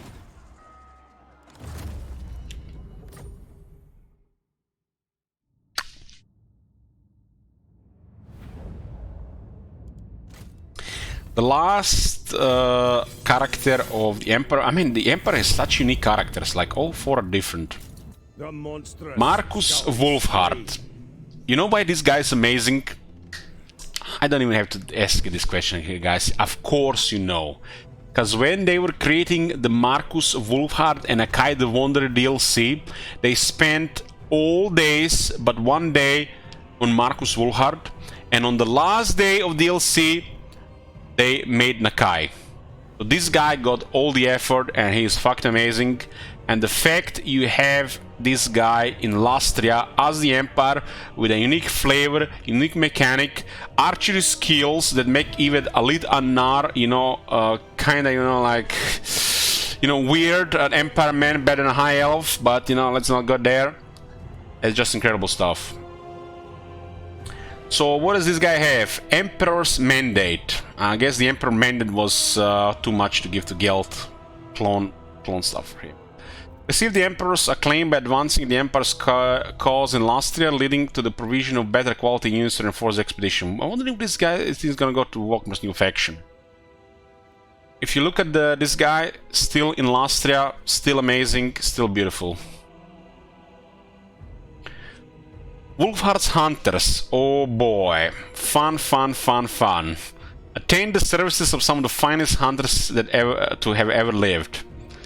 So you can acquire Paladin, Master Engineer, Waystalker, and Witch Hunter. All unique ones for this faction. And that have kind of like a fun quest to go with. And it looks like they put all the effort there. guys, just think about this. Wolfheart's Hunters mechanic, and then Nakai.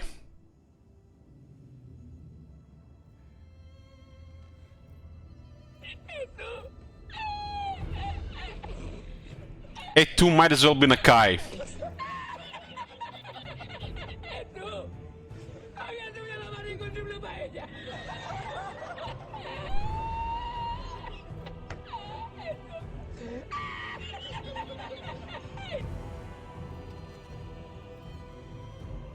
So, Hans Marshal Expedition, they're gonna be called different in Warhammer 3 for some reason. Limited roster, only basic units are immediately recruitable. And reinforcements from the Empire bring powerful units to the bolster armies. Hostile actions result in retaliation from local factions, but will also empower your own armies. Recruit rank +3 for Huntsman Generals. Marcus gets +30% ambush chance, ambush defense and success. His archers and huntsmen 30% cheaper. The whole army gets woodsmen, so ignores trees. And there's a penalty with lizardmen. Starts with archers, tier 0 unit, huntsmen, which is pretty good for him, and war wagons, I guess, to showcase the one of the new units. We played this guy like twice. First time and a second look, and both times I had fun, more or less.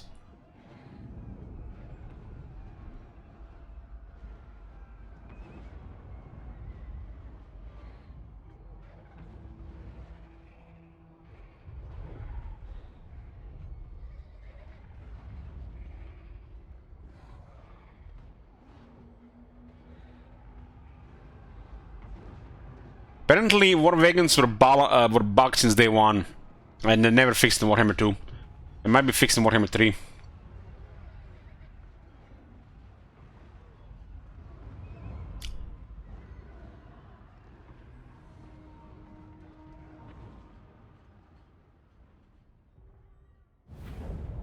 Welcome to Was the bug with war wagons? They had the wrong weapons.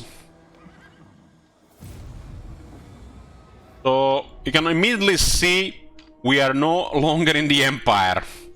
And this alone is fucking amazing. Being a big Empire fanboy, this is amazing. As a mechanic here that the game mentioned, we're not really gonna go into it. You've seen the play the faction. The expedition is eager. This is probably one of the spicier campaigns of all the DLC ones they added. So the guy is a shooter.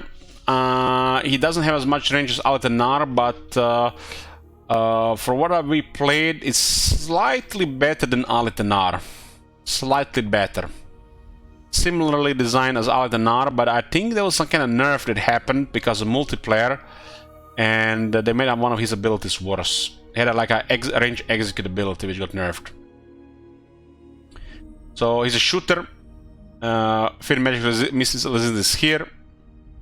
As Vanguard, Firewall moving, Stalk, Woodsman on the whole army, so can patch through trees without getting slowed down.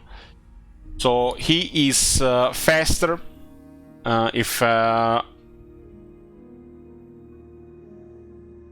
if somebody gets closer to him, and has a focus shot, scales damage. I think this one got nerfed quite a bit. So he's a legendary Huntsman General, which is another type of Lord Emperor can recruit. Also been General of the Empire. As an item, Ember Bow, just a okay range item, nothing special. Altenar actually has a better one. Typical Emperor stuff on the top, has no mount. He has is a little bit slow initially, but he'll get faster. Best of the best, recruit rank +2 for all units. That's his opening skill. Impervious to attack, 10 defense, 10 missile resistance. Master Survivalist, this is the Huntsman skill also. I think the Huntsman skill has a little bit lower stats. Wound range, line of sight, replenishment. Irregular Elite. Lowers the upkeep on the Huntsman, Archers. Increase attack on the Huntsman and damage on the Huntsman Archers. He already has 50% upkeep reduction on the Huntsman. This puts it to 65. Sleight of Hand. Well, this one is special. Gives double shot to the Huntsman. Turns Huntsman into, in a way, better Wood Elves. In a way, not close to the Way Watchers, but pretty damn close. They can fight 360 degree and they don't have the mega damage, but close. And there's a telescopic aim, range, and sundering attacks. The last skill is Vanguard deployment for the whole army, attribute immune psychology for the whole army. Kind of weird, this one here, psychology for the whole army. He already has immune psychology, and his core unit Huntsman. I guess they don't have immune psychology, but he has a range unit. It's only on the regiment now. Yeah. So this is basically kind of like a Wood Elf type unit, but unlike the Wood Elves, they can fire in every direction. So there's a downside. Top of that, they have anti-large bonus, which make them delete some of the large units. They don't have a really good range. Between the Deepwood Scouts and the Way Watchers, now better than Deepwood Scouts, but not as good as the Way Watchers. The fact the Empire has it, it's pretty good, I think.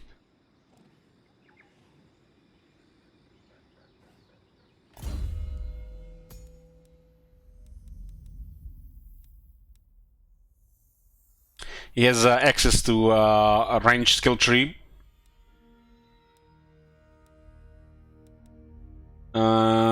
Some of the things that are necessary here, like the speed, because it's too slow for this type of unit. And does have the melee line with 2 abilities. They cannot move 22 seconds, that's pretty good.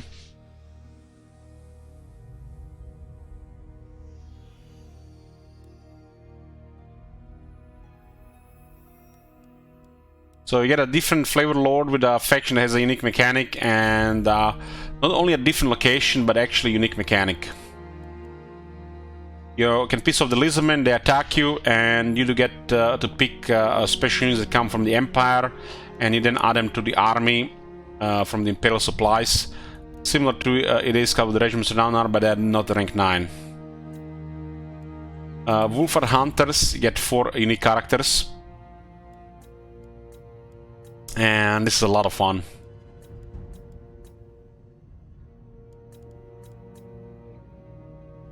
If you haven't played this guy, definitely consider in Warhammer 3, because you missed out. This guy, being available to him is kinda silly.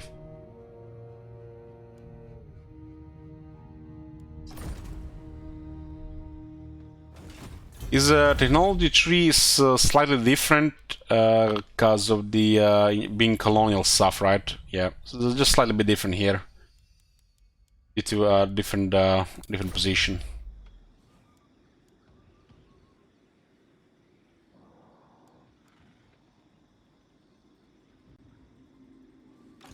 This is how they should do the factions that start on a different location from a different race and with a mechanic and a different playstyle.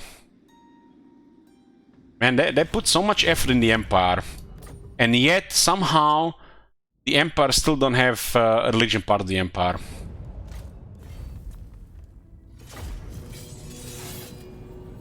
So I'm definitely excited to see these factions in Immortal Empires. I repeat again, this is what we are doing the last few days. We're going to be doing again with Immortal Empires to see the changes before we decide who to play.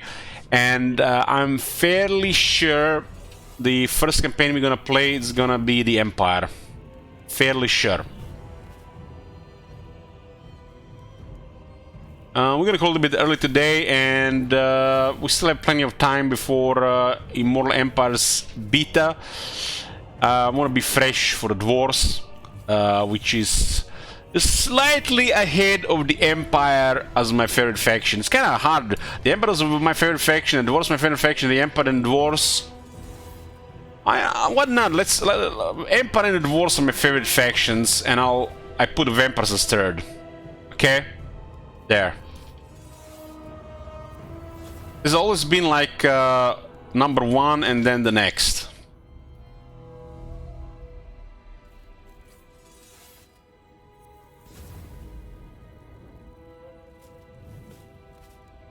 I thought you disliked all powerful factions like Tyrion. No, I just mentioned about the, worst thing about some of these things here.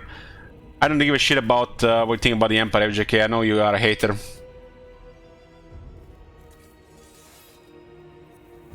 I did mention it like with the Ikit Claw.